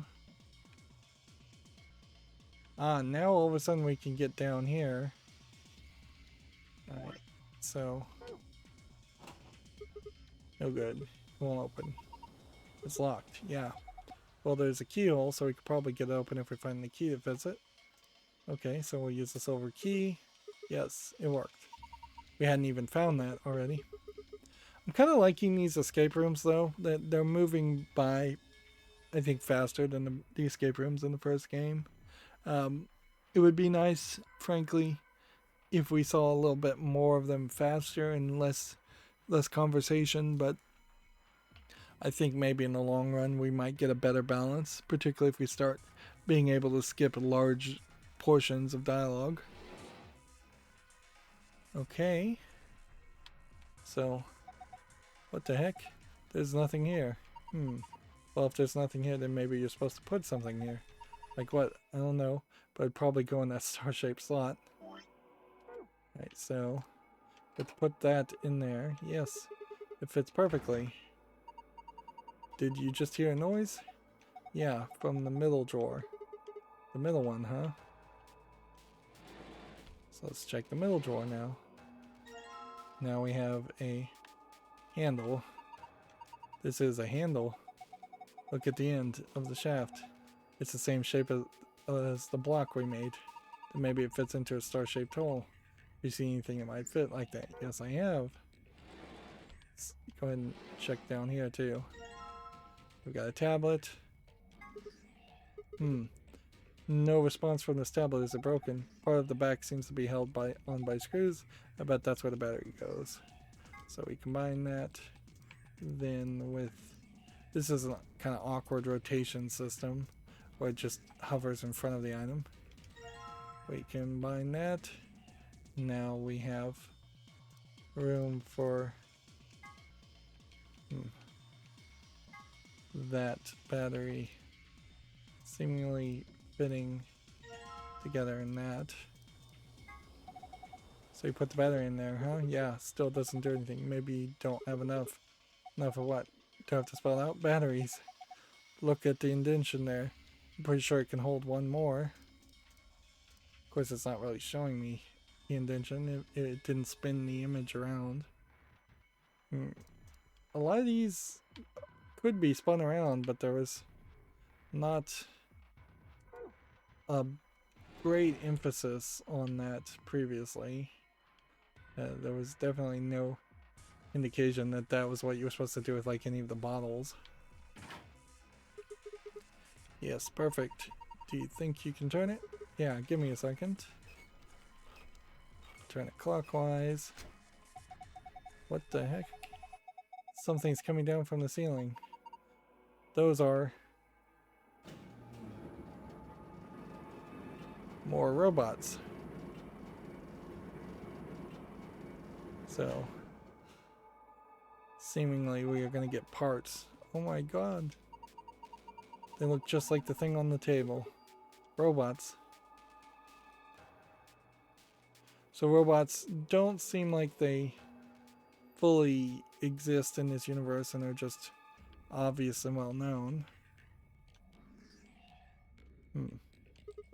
This one's wearing boxers. Yeah, looks like it. Why would a robot won't be wearing underwear? Maybe he's hiding something. Hiding what though? Like a diary or something? Why the heck would you hide the diary in your crotch? Oh well, maybe he's got a hose or something. Well damn, way to cut to the chase there. Whatever. We'll know as soon as we get them off. Remove those shorts of obfuscation and let us gaze upon this so-called hose. Aren't you getting a little too excited about this?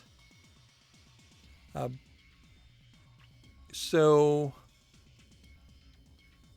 this whole outfit does seem to be fairly in line with the robot suit that Kay is wearing, which does point to the idea that Kay is just a robot. Alright, here goes. Luna, haven't done anything yet. He's still decent. Besides, when you covered your face, you opened your fingers so you could see out. How old are you? Hehehe. Arg, you two are driving me nuts. I'll just take them off. Huh? Yeah. And we have a pair of boxers, which don't seem to be anything. Boxers. You should try them on, Sigma. What? Why? I thought they might suit you. Why would you think that? Well, what do you need them for if we're not supposed to wear them? Maybe we're supposed to use them to wipe something. Not to wear, but to wipe. Yes, I think that's it. Alright, so we've got some boxers now. Off one robot. And over here I can see another robot holding a red battery. Don't you know what that is? Of course I do. It says right there. It's a battery, right? Maybe it goes in some electronic device. Yes, it does. So we'll put it in there, and then we'll look at the tablet. Oh, hey, the power's on. It's showing something. An authentication screen, maybe. Probably has some sort of security lock. Enter the password, then press enter on the right button.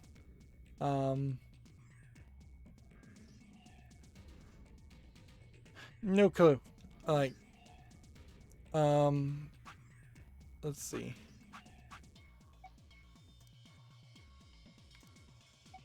Rough sketch of the room shows a V there, which that still doesn't make any sense.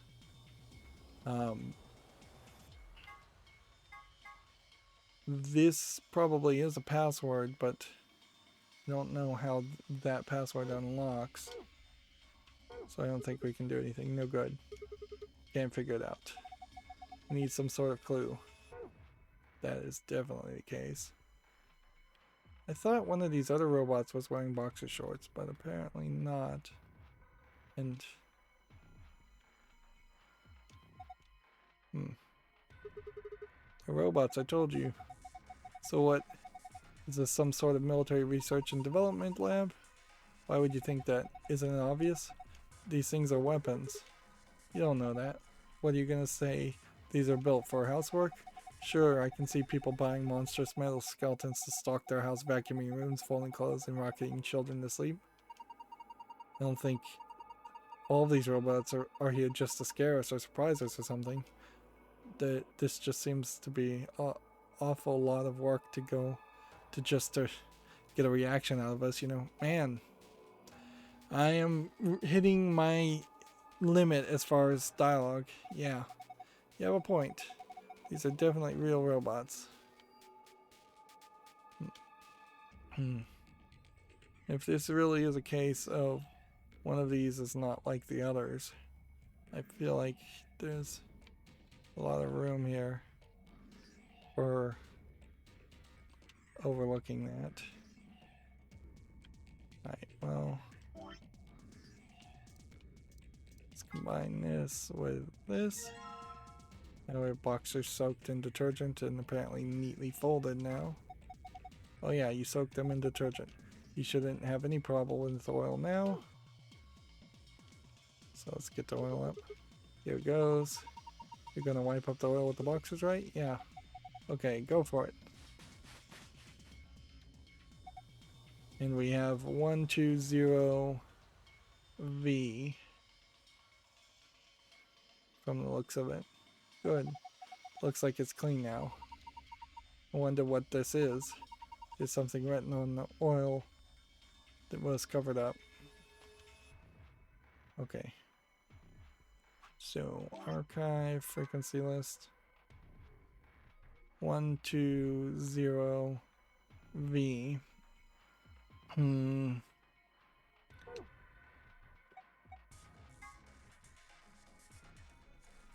120V. None of that makes any sense to me. Oh, there is a button here. This came down with the robots, right? Yes. It's got a pipe running out of it toward them. I have a feeling this means they're all connected there. There's a connection there. Supply the correct voltage by connecting the wires. You can begin anywhere on the left and finish anywhere on the right. You can rotate the wires by selecting a corresponding square. Number in the middle of each wire indicates the voltage of that wire. Okay, let me give this a try. Alright, so we now know what we're looking for is 120 volts. Which, if we were going to get 35, and then 40, and then, let's see, that's 75. What gets us another 50 at that point? 35 plus that. Hmm, 45 plus 75 would be 120 volts. And 120 volts would kind of inherently be what the voltage is in the United States. So that almost makes sense.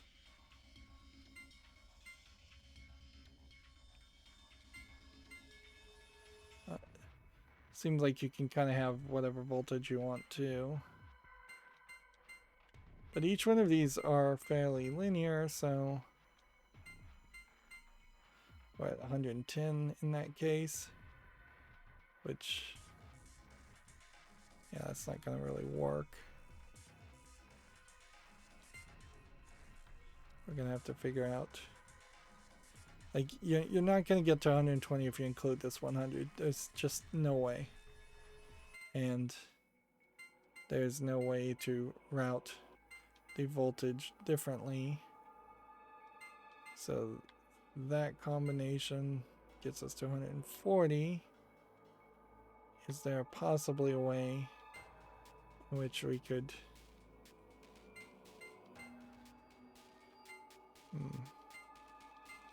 eliminate, say, somebody? We'd have to go up this way. Alright, so that's 95. Do this. Maybe do this. 110. We're 10 short.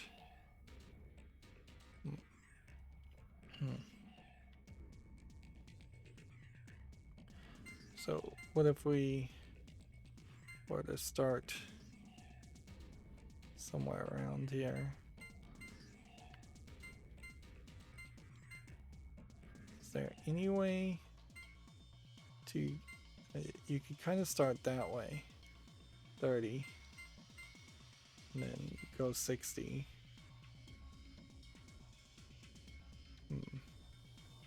That would be 130.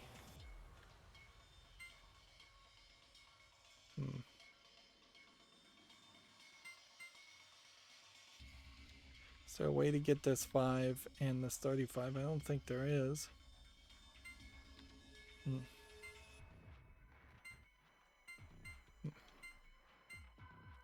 So we're at like 125 now.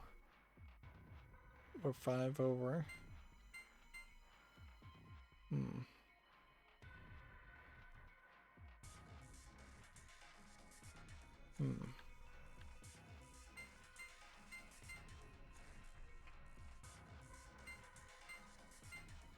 We could do something like this, and then that gets you to 35. Turn this off. I think this might actually be a puzzle that's more complicated than it seems. Let's see, so 70 plus that is 130. I suspect the solution to something like this is actually 2 different paths.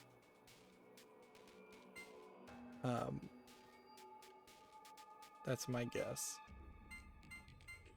You get this, and that gets you to like 100. And then can we get another 20 in there? No.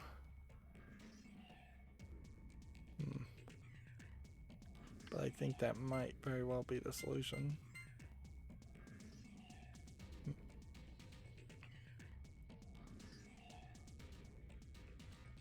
Is there a different path to avoid the 60?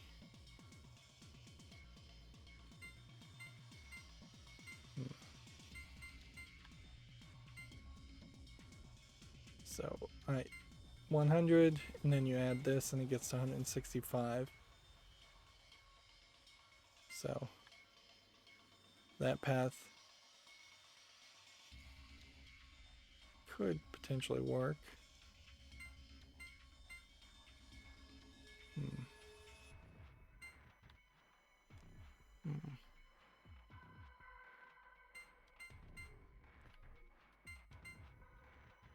See, is there something here?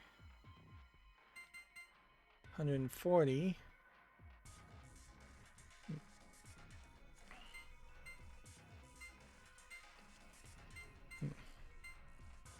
45.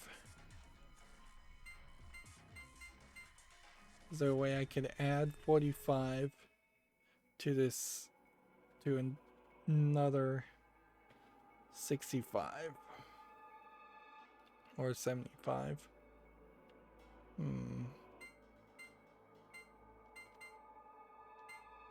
There's only two options. Either that or something different. And that gets you to 45. That gets you to 145. It gets you to 100.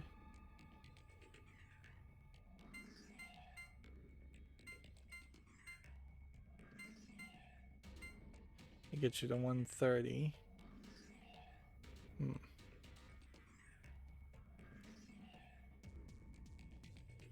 Is there some other solution? No. If you're going this route, your only option is to go this route, which then your only option is to go 60, which then means your only option is to either go that way and get 100, and then that's 145. It was 120, right? Huh. Did I? Or I can't figure it out. I mean, what voltage am I supposed to set this thing? We're not going to get very far unless we know that. In other words, we need more information. Have either of you seen anything that mentions voltage anywhere? Yeah, we saw it. Let's just double check. Oh, AOZI. No, you're reading it from the wrong angle. 120 volts. Yeah, they want 120 volts. When we look over here, there's no controller. And as far as our other inventory stuff, we really are down to everything. Unless Harold's password. I mean, I could try the password, I suppose. HAROLD.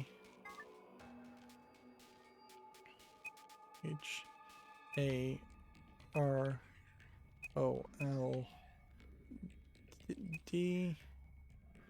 Check. Failed. Let's see. Poster with the eye on it. Do we have an HAROLD?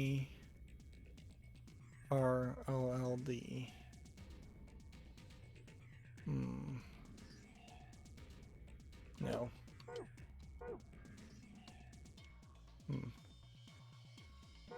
So we need a clue there, and we need to be able to supply a line here, and everything is set back. Right. Avoiding as much as possible.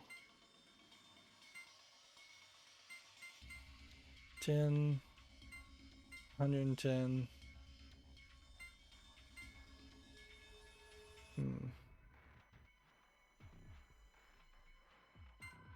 40, 150, 185 volts. Is there another solution to this? 60, 145.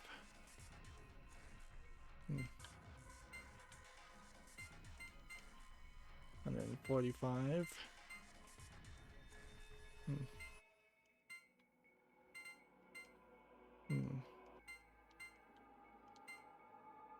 Interesting, so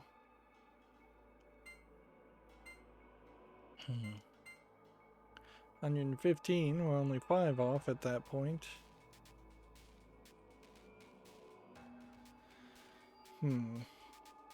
So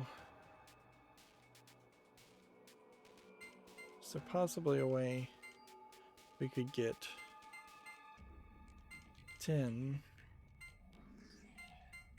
and not end up needing so much? Let's see.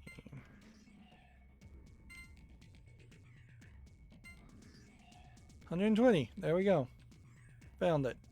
So it's 35 through 10 plus 30 through mostly just trial and error, 40 and 5. It wasn't a super complicated puzzle where you solved it with 2 lines after all. Which that would have been particularly complicated for sure. Good job, Sigma. Oh, you're amazing. I've fallen for you all over again. Hey, what? Power distribution completed. Reboot sequence complete. Please press the power button located on the console. Whoa, what was that? I'm not sure. Better do what it says though. Think I'm done with this. The last announcement seemed to be a suggestion that we should push the power button on the console. I still want this thing. Snack time. Munch, munch, munch. Oh no. What's wrong with him? This is good. Oh man, it's so good. Snap out of it. Like, I don't know what that's supposed to be.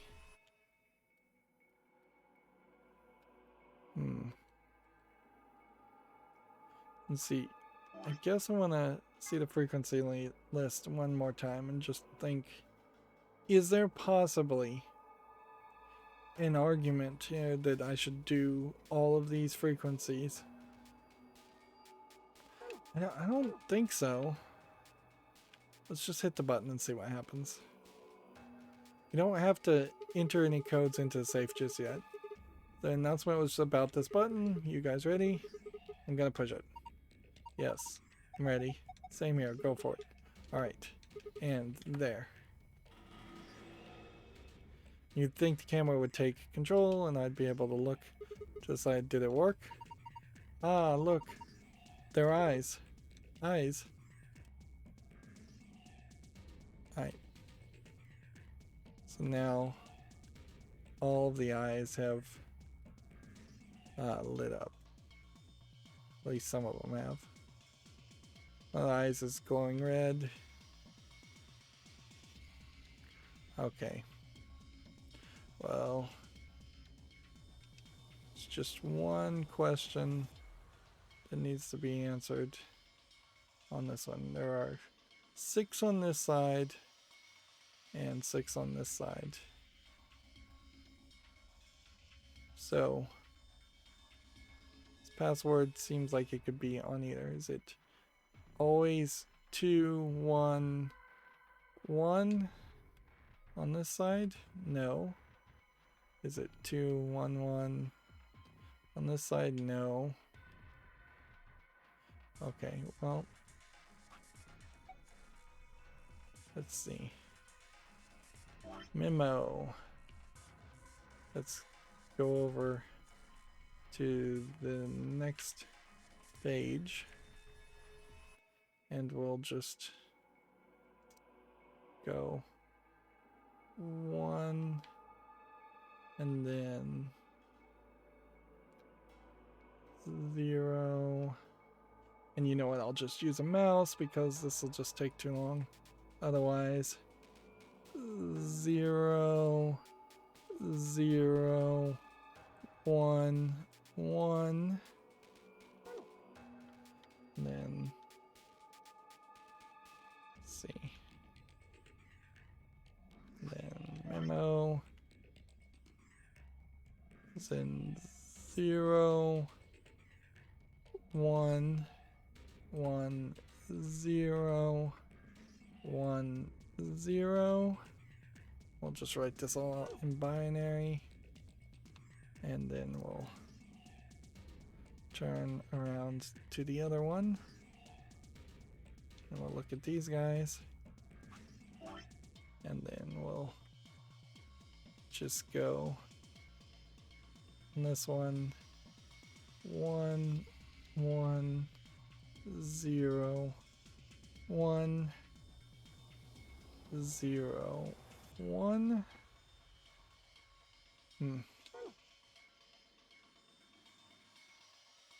And then we'll do it differently here just for some Christmassy colors. 1, 0, 0, 1, And there needs to be 0 here and a 0 here. Okay. Alright. So bring up the archive, the poster with the eye, bring up the memo. And so then that is going to be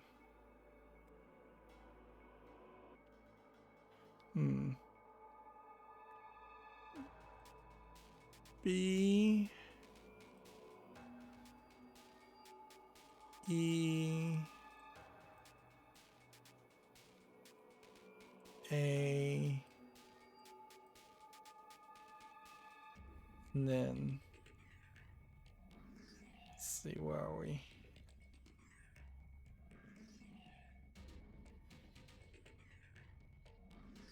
And then C, need to do this better. O, and then N. That's what I thought. So then that's going to be O, S, F, N, and let's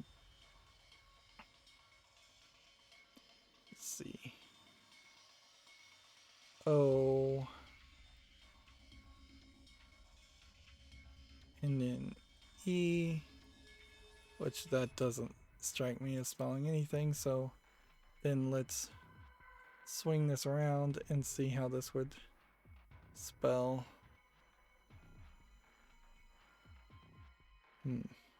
Spell that otherwise. Let's see.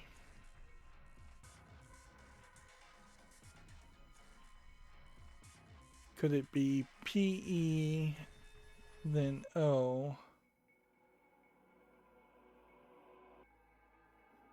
Am I supposed to spin it this other way? I think I'm going to write this a few different ways here. It could be R, B, M, and then A,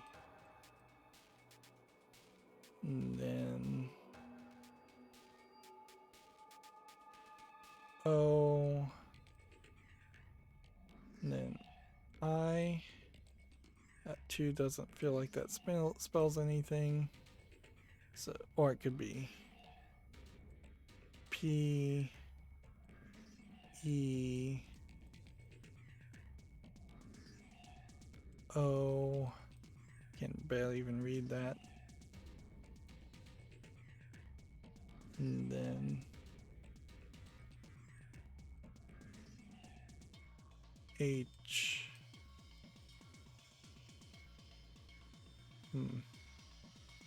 Might be doing this wrong also.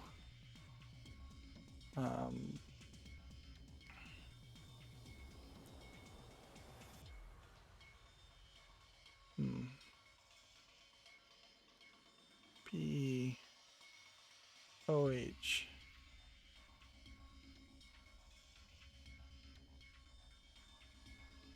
C, and then S. Let's come back and get to the green color. I think that's really wrong there, that one. What if this was instead E, P, and then E,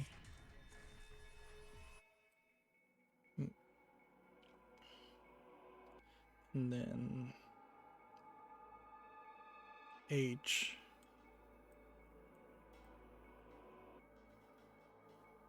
and F, And then, oh, see, if any of these are like the secret codes, it could be anything.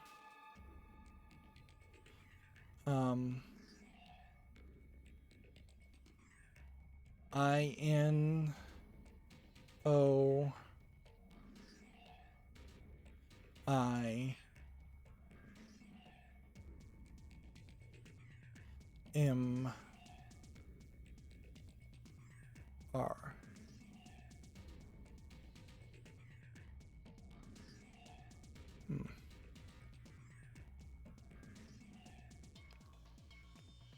There's that seems like that's pretty much as many solutions as we can figure out. Like, seems like the second code is very much just random letters. Alright, well, start with this one.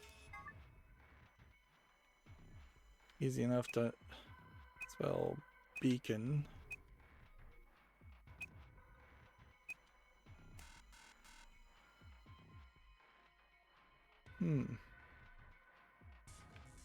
What?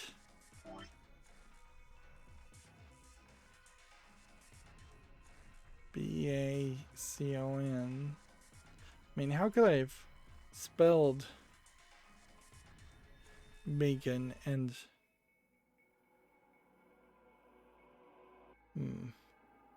not spelled the rest of it?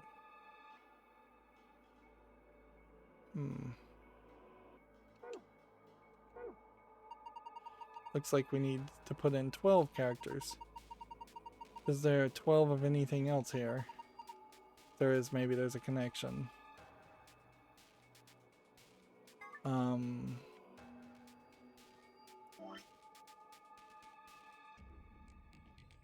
Okay, well,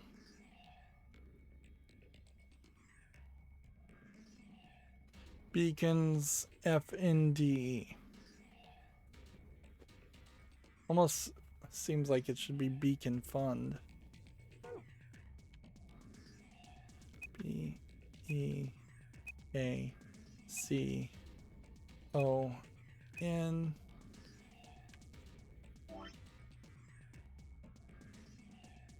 OSFNOE.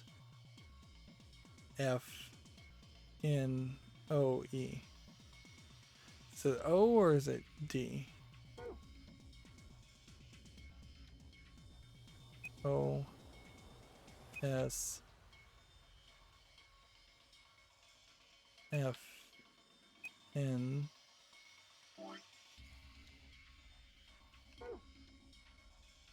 O E.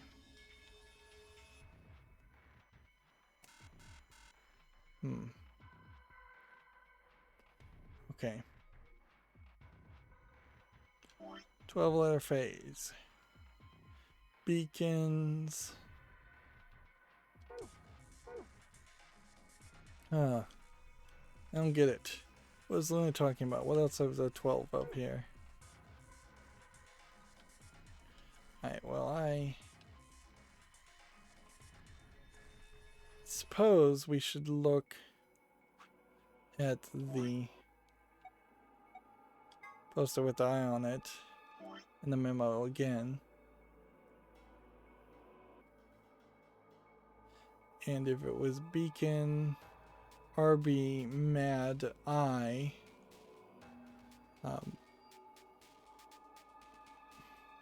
there's no D on this at all. It has to be MAOI.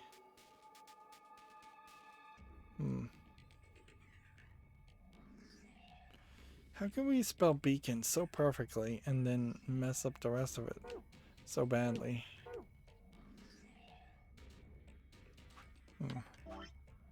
Memo 110101. That's right. And then 001001.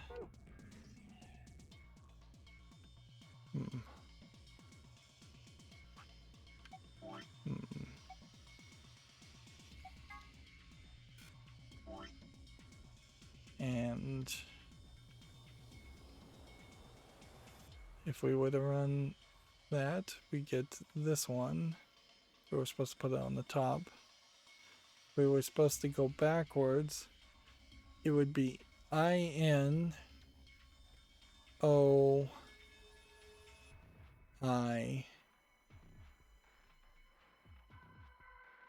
M E R OIER.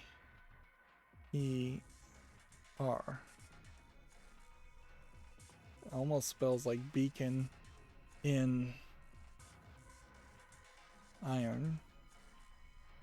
Suppose we should try that. Let's see. Could be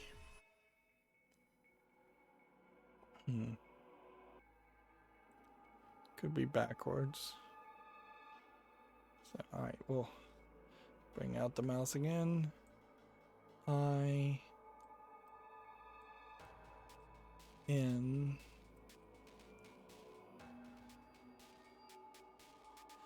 and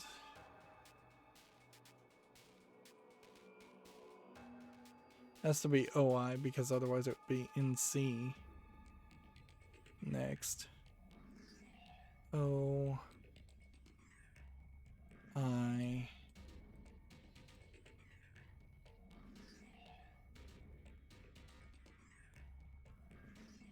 M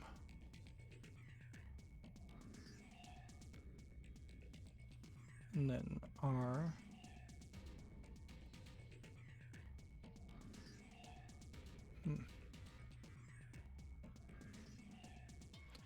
Beacon in OIMR.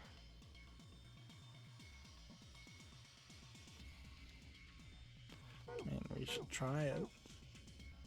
But I feel like we are getting desperate here.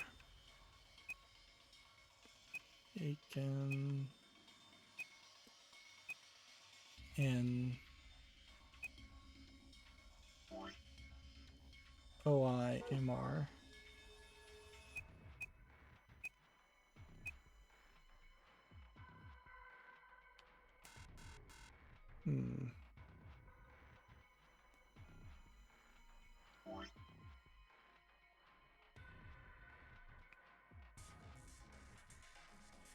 What am I not getting here? See, and it's really gonna get fairly annoying because I have like the general idea of the solution. I just don't have the final part of it.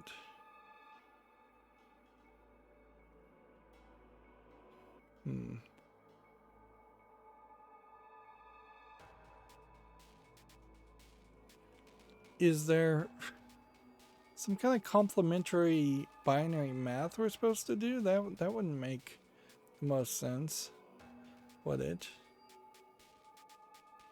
Let's see.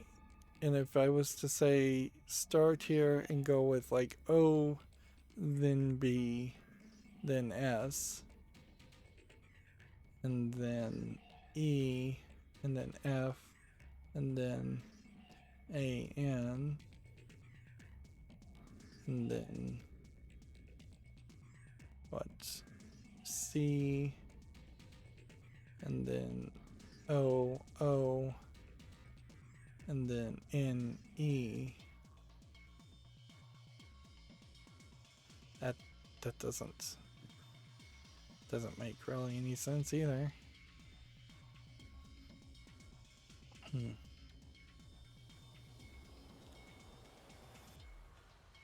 Are we perhaps supposed to just copy the words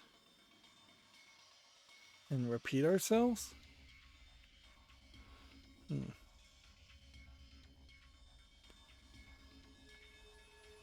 What if this was backwards? Wouldn't that then have been... I'll try that. If this was backwards, then it would be potentially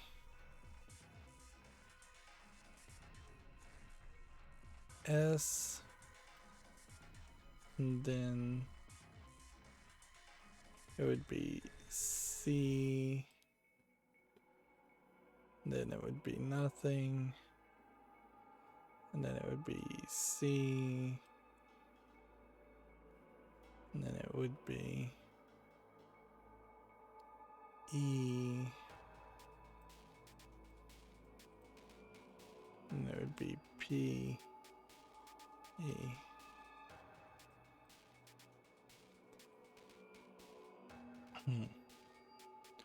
Or it would be O and then F and then nothing. So H and then O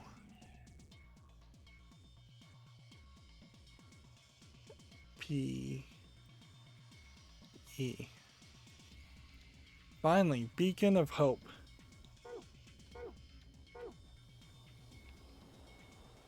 Finally found something.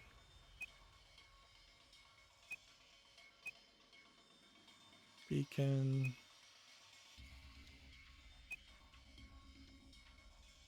of hope. A lot of different ways to mentally figure out that solution, different ways. Completed. You did it, Sigma. You got through the login. Beacon of hope. Optimistic. Sure. Look at the screen. So now we look at the screen. Is this password for the safe? Found the password. To view it, navigate to past tab in the archive. Alright. So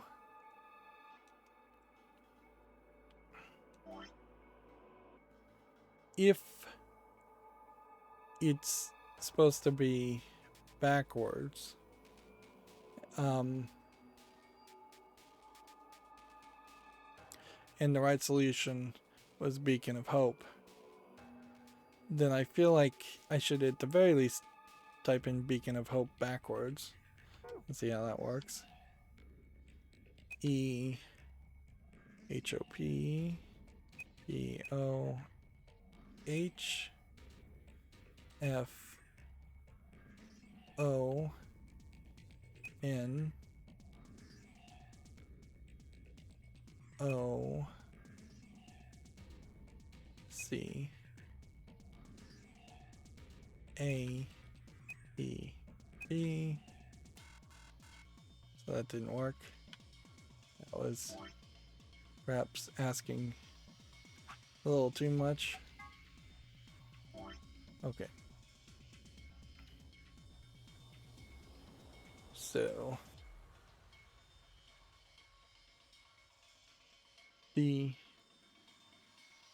how did we get that finally?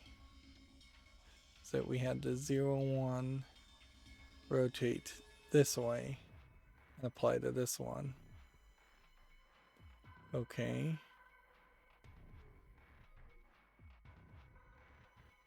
0, 1, then if we start the other way, should be B. I don't want to write in that color, that's too hard to read. B, and then M, and then I,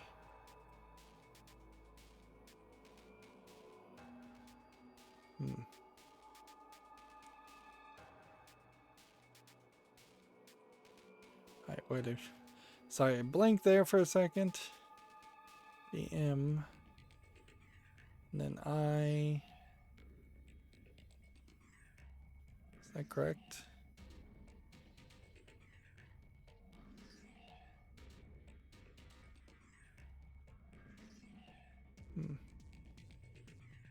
No, wait a minute. Should be B E A. I think it's gonna spell the same thing. See if we can just kind of start over again.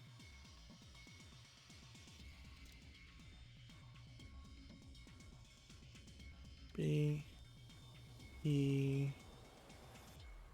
and then I. No, not I. C. And I'm get sleepy. Okay, C. Then N. And then N. I. B. N. And then the question really will be, how is this supposed to now apply here? S. Try it this way. S. And then E. And then N. And then C. And then O.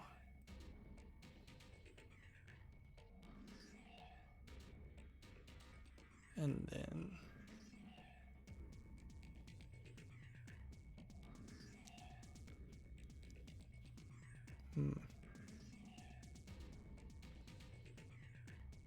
A. P. Does that make sense?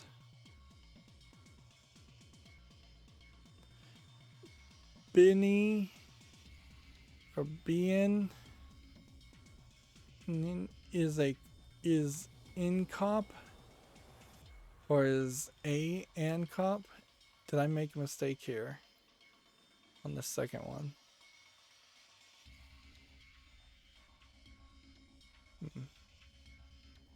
See, S00 and then EN.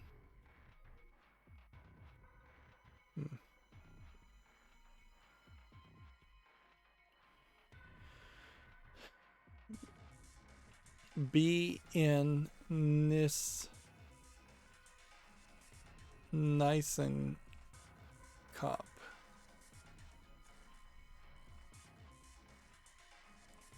Yeah, that doesn't seem like that's right.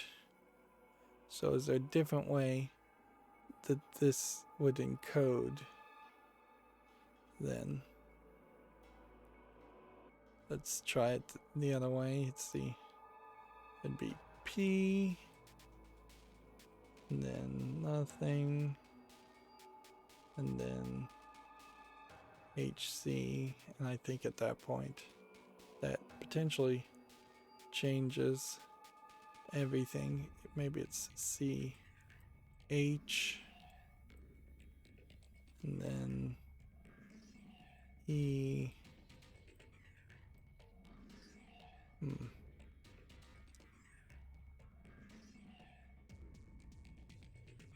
And then F. I feel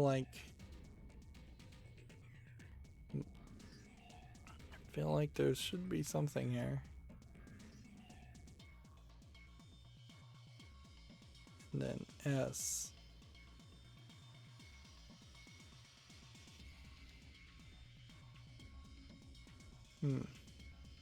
But you have chiefs here.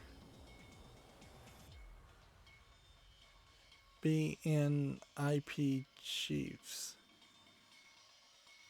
Or chefs. Is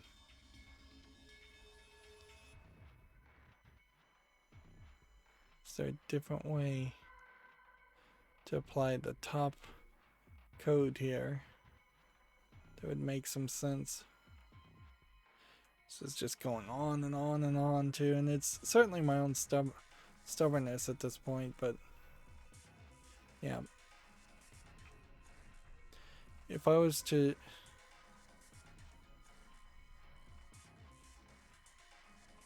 take this, it could be INO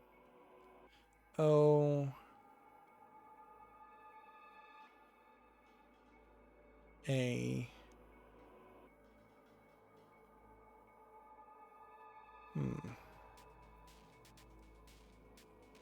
M B R. I will write that down. I N O A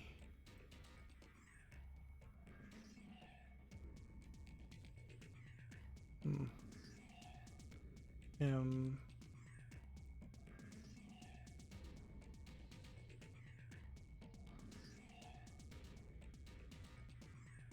B R. In womb, is that how you spell womb? WAMB R. And then what, though? At that point. Yeah, it does kind of feel like it's just a lot of room for misconstruing this. Beacon normally would be S, and then it's not C. C S, and then 0 0, and then E, and then N, and then C O P. Syncop.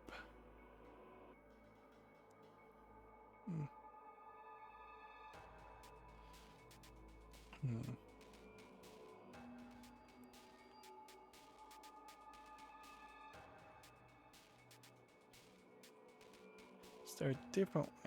Like, that's one we've even done before, so like that's just kind of pointless to rewrite that. Are we getting anything in OIMR?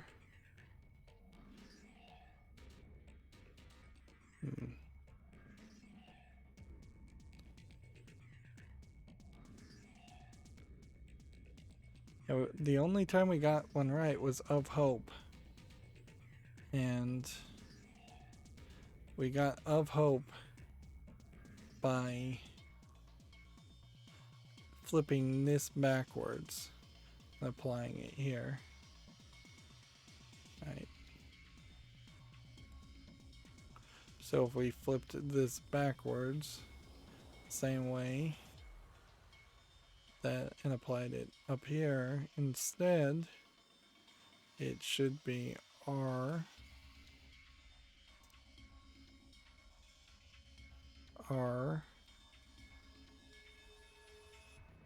right, and then F,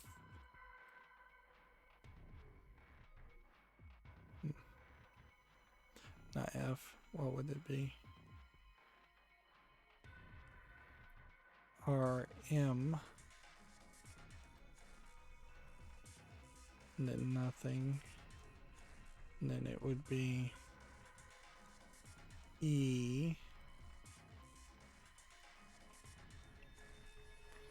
And then it would be I.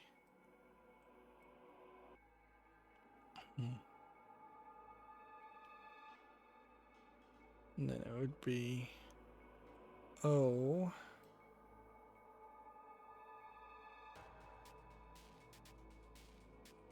And then it'd be N. I.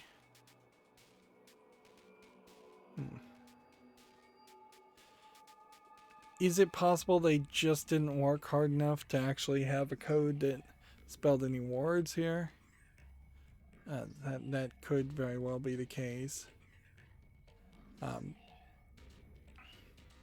And if I was to take this one and flip it backwards and apply it, let's see. Well, actually, what would be flipping this backwards anyways? It would be B, M, B, M, E, C, I,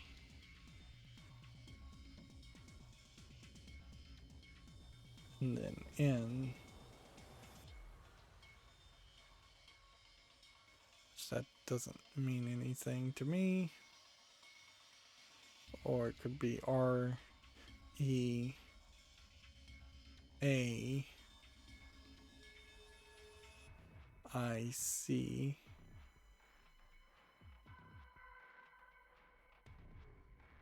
N, R, E, A,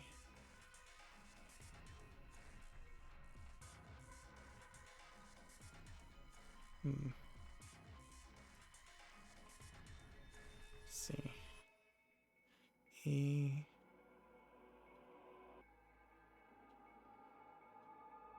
yeah, R, E, E,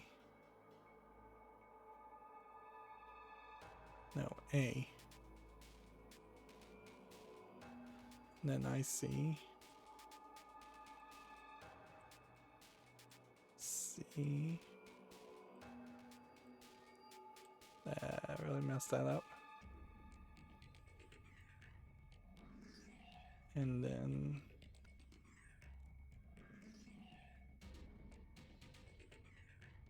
I,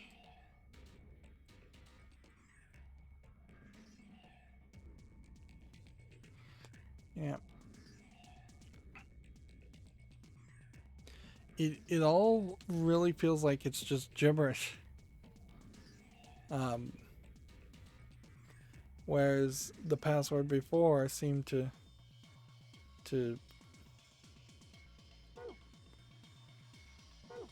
not really do that. Huh? I didn't get it. What is Lunar talking about? What else has there are 12 of in here? Well, let's look. I assume that these haven't changed in any way.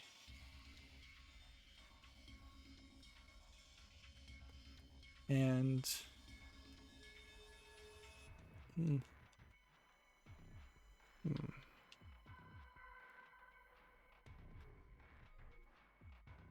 maybe it's the eyes that are off, then instead of the eyes that are on. We didn't investigate that. Otherwise, it's just opening the safe and leaving the room and not getting that golden file. So yeah, let's post this with the eye on it. Bring up the memo. Let's try this again. Okay. So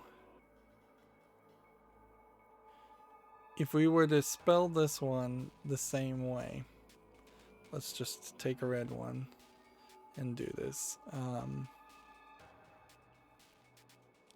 Then it would be R and then E, M, and then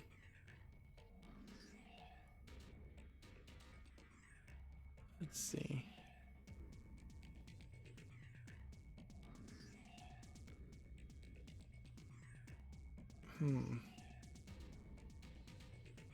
How did I get recon? How did I get beacon there?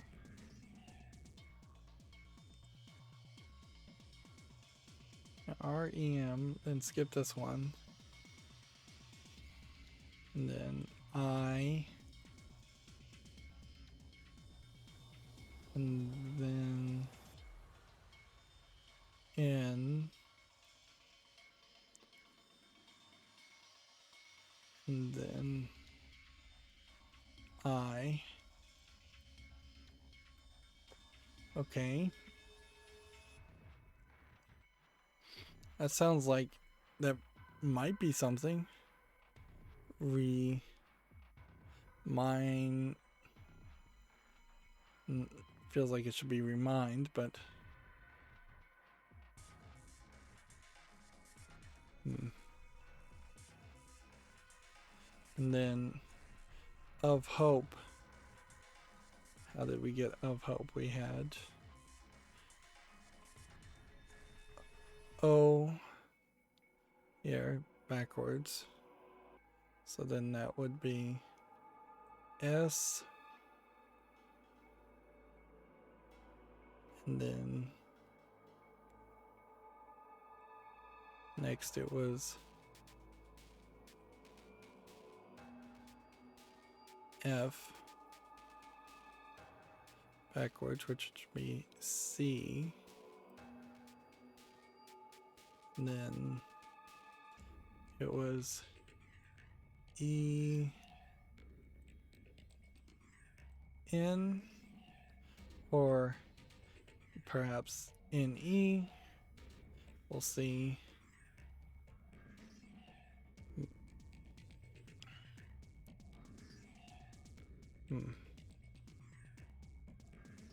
And then what else were we doing?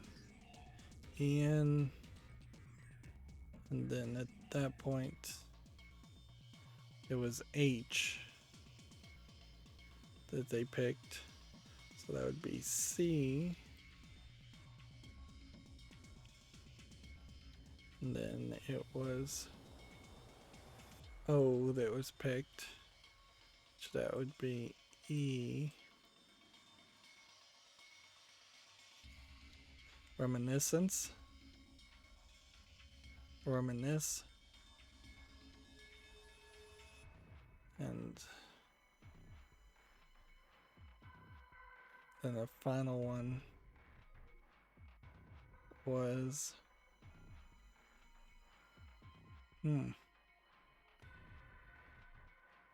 think that's it. Reminisce. Let's see if we can spell that.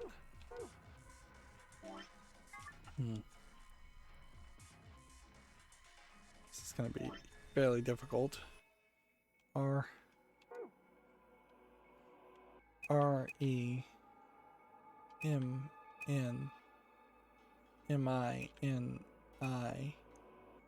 Remini. Is that how that's spelled? Yes. Then scene. S-C-E-N-C-E. S-C-E-N-C-E.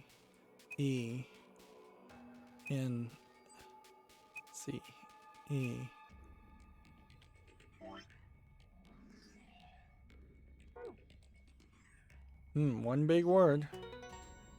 Completed. Wow. That took forever.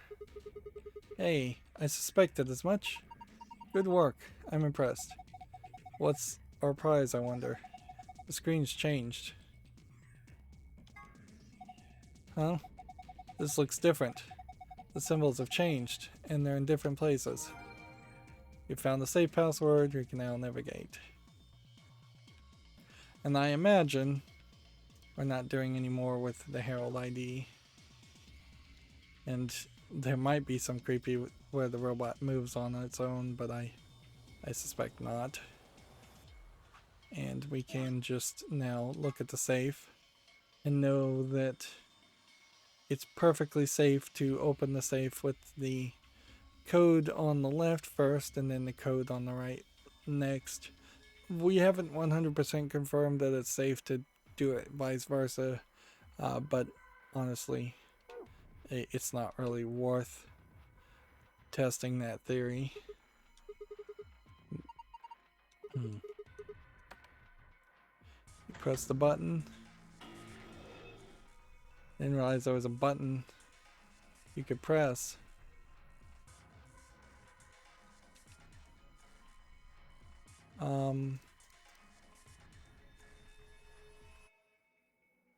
That's confusing.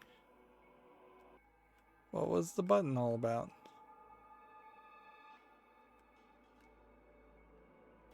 Did we need to press the button? Look, its eyes. They're glowing red. Does that mean it's on?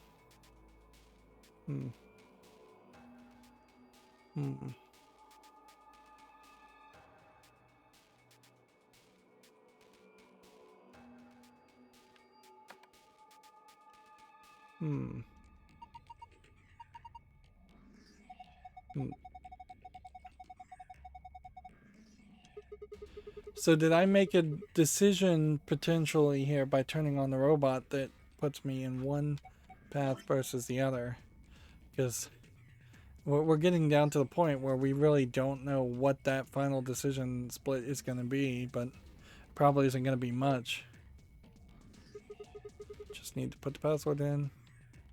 Alright, I saw a moon and a moon here. And then you can just check the archive for this. Nope, I was totally wrong on that. There's a moon here, a star here, moon here, nothing there. This will probably give us some backstory. You did it. Good work. Well done. What's with the attitude? Never mind that. Let's just see what's inside. So we've got a lot of stuff in here that goes. That's good, isn't it? Better than having nothing, at least. Let's go through them one by one. First, we've got a map, which it seems like in this case there are some indications of this map where you have one-way directions, and there seemingly isn't a guaranteed way to get back and meet up with the group. But there are definitely some white doors in the lower left hand that look interesting. Also, it seems like there's some hallways that wrap potentially all around the floor, or maybe they just end in dead ends completely. Because the map has these kind of brackets around its corners, and one of those brackets connects to what looks like might be a connecting section, and might not be. Yeah. It does definitely feel like we may end up with just one more room. It says floor B. The map we found in the lounge said floor A on it. Well, we took the elevator down to get here, so floor A must be the upper floor. Yeah. Keep going. There's still a lot in here. There must be. Here are some key cards. They have pictures of the moon on them. This must be what the announcer was talking about then. And we've got two of them, just like with the sun cards. You should take one, Luna. Huh? Why? You're a solo. Alice and I can keep the other one. Oh, of course. Thank you. Alright, what's next?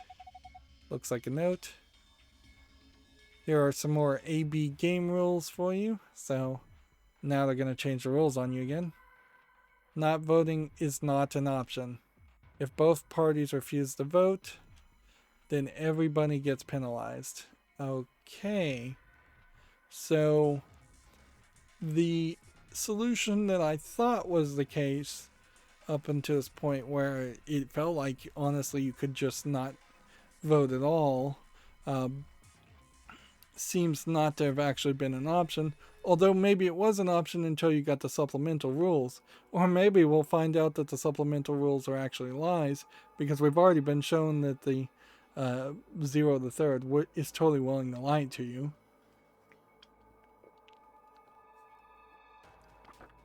In other words, one person out of every color group of 3 has to vote. So all of 3 of us can't abstain. Well, inherently, if only one person voted ally and the other 2 acted in good faith and hoped that the other person would vote ally, that still probably works perfectly fine. Although maybe it is just safer for everybody to vote ally, because it could be a scenario where if one person votes ally and the other person abstains, then the other person either gets killed or doesn't get the +2 points that they would if both players voted ally. Maybe neither parties get any points. So all 3 of us can't abstain. There has to be at least one vote. Why would there be a rule like that, though? It seems pointless. I think Zero Senior wants to make sure people are actually playing the game regardless of the situation. What sort of situation are you talking about? Well, it could be anything, really.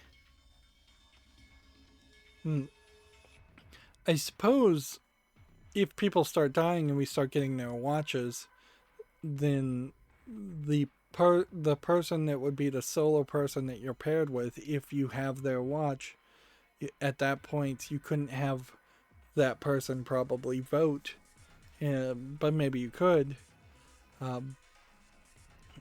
by splitting up the group, but maybe you can't split up the pairs and go into different AB rooms. So that does open up some possibilities that confuse the issue. Whatever. Well, we've only got 2 things left. What's this thing? Looks like some sort of plug or key. To me, it looks like the key that would take the mask off of K. I guess you insert it into something and twist. Did you see anything in here that it could fit into? Even if I did, does it really matter at this point? What? Look in the safe. What's the last thing in there? Key. Is that the key to the exit? Pretty sure it is. We can get out of here now. Well, interesting. Awesome, let's... Wait. What should we do about the plug? Fine, I guess I'll hold on to it. I doubt we'll need it, but you never know. Sounds good. Let's go. Okay. It would almost certainly be interesting if we could turn the back of this robot's head and see if there's a lock there, because that would indicate that K is a robot and we probably shouldn't at that point use the key on him. But I think we may very well end up doing that anyways, and maybe end up killing him. So it's all stars for the other combination.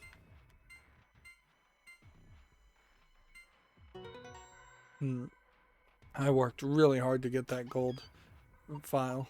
Oh, it opened again. Wonder what's inside this time. Found the gold file to view it in the secret tab in your archive. Let's go ahead and see what we unlocked.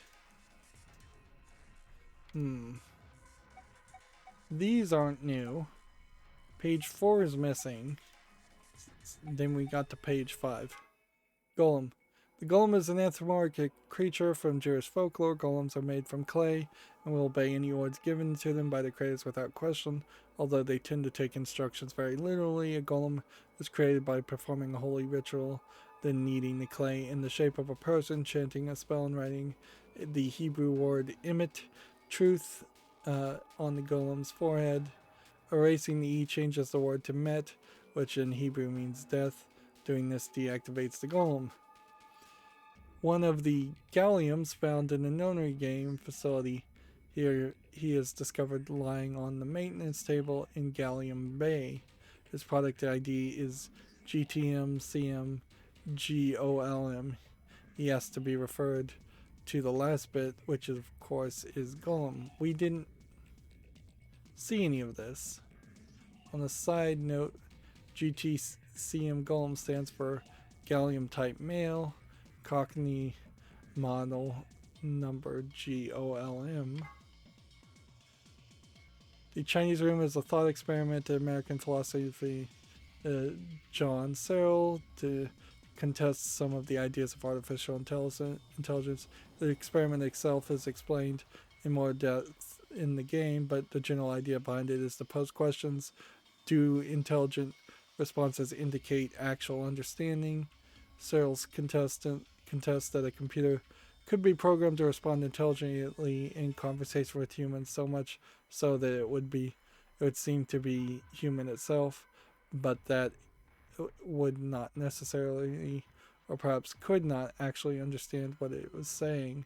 Of course, that raises the question, how can we know the minds of humans? In essence, Chinese rooms, can we really say that we understand the things we say, or are we just simulating understanding? Interesting that this is like a drawn image, and it's really not in line with any of the other animations we've seen. And I'm quite frustrated around the idea that we very well could have activated this robot earlier and he might have actually talked to us. The Turing test is designed to gauge computers' ability to exhibit intelligent behavior, and I've played games that were heavily centered around both the Turing test and the Chinese Room experiment, and like at least 2 games around those concepts somewhat. I don't know if they grasped the idea greatly, or made a good game around it. First developed by British mathematician Alan Turing. The test has 3 participants: a human judge, a human subject, and a machine. The judge engages in conversation with the human and the machine, and if the judge cannot determine who is the machine and who is the human, the machine is considered to have passed the Turing test. When Fi mentioned that perhaps she and her companions have been captured to perform some tests, she was referring to the Turing test. Was she? Interesting. And we have the supplemental rules, which is just 1. Acronym for a general purpose, a autonomous labor electrical machine. Galliums are robots devised and sold by an American corporation called Hephaestus Systems. Some of the units in the facility, however, have their software significantly enhanced by Zero Senior. A portion of them have also been given ABT, created by Zero Senior. Incidentally, ABT is for artificial biological tissue. We're getting a lot of backstory that has not been shown to us, and it feels like these secrets are being spoiled more than this is supplemental material for something we've already seen. The gist of Golem's somewhat rambling explanation is that the center of thought doesn't necessarily have to reside in the body. In the case of Golem, the self clearly resides in the mainframe and the operated body remotely. Since a self-aware robot could exist this way, he theorized, what would prevent humans from doing the same? If humans are actually being controlled by an outside force, then then is there actually any such thing as free will? I'm trying to rush here.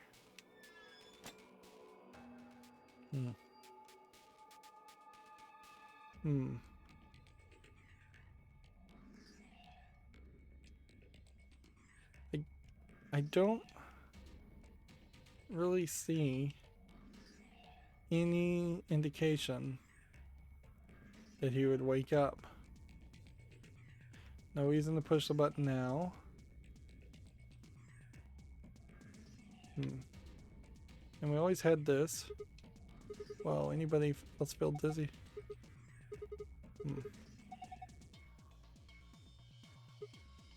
See, it just does feel like there's some item here that I would have been able to pick up if different people had been with me. And it does feel like there's a solution here that would have happened otherwise.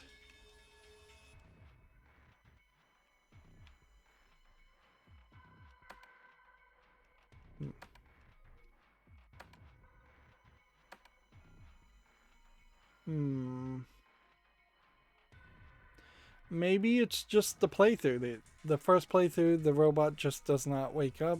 Maybe we'll find out that robots just don't wake up on the first playthrough anyways. Like, the only other thing I could think of doing is potentially trying to use the code on him. I don't think that's the case. Let's see. Because we don't even have the key. So it would have to be... I'd have to be using this or the computer on him to make him wake up. Yeah, I just don't think I can do anything now. Right now it says lock. What are you screwing around for? We've already got the key, right? We put the key in. You guys ready? I'm gonna open the door. Go ahead. I'm all set. Okay, here we go. 3, 2, 1.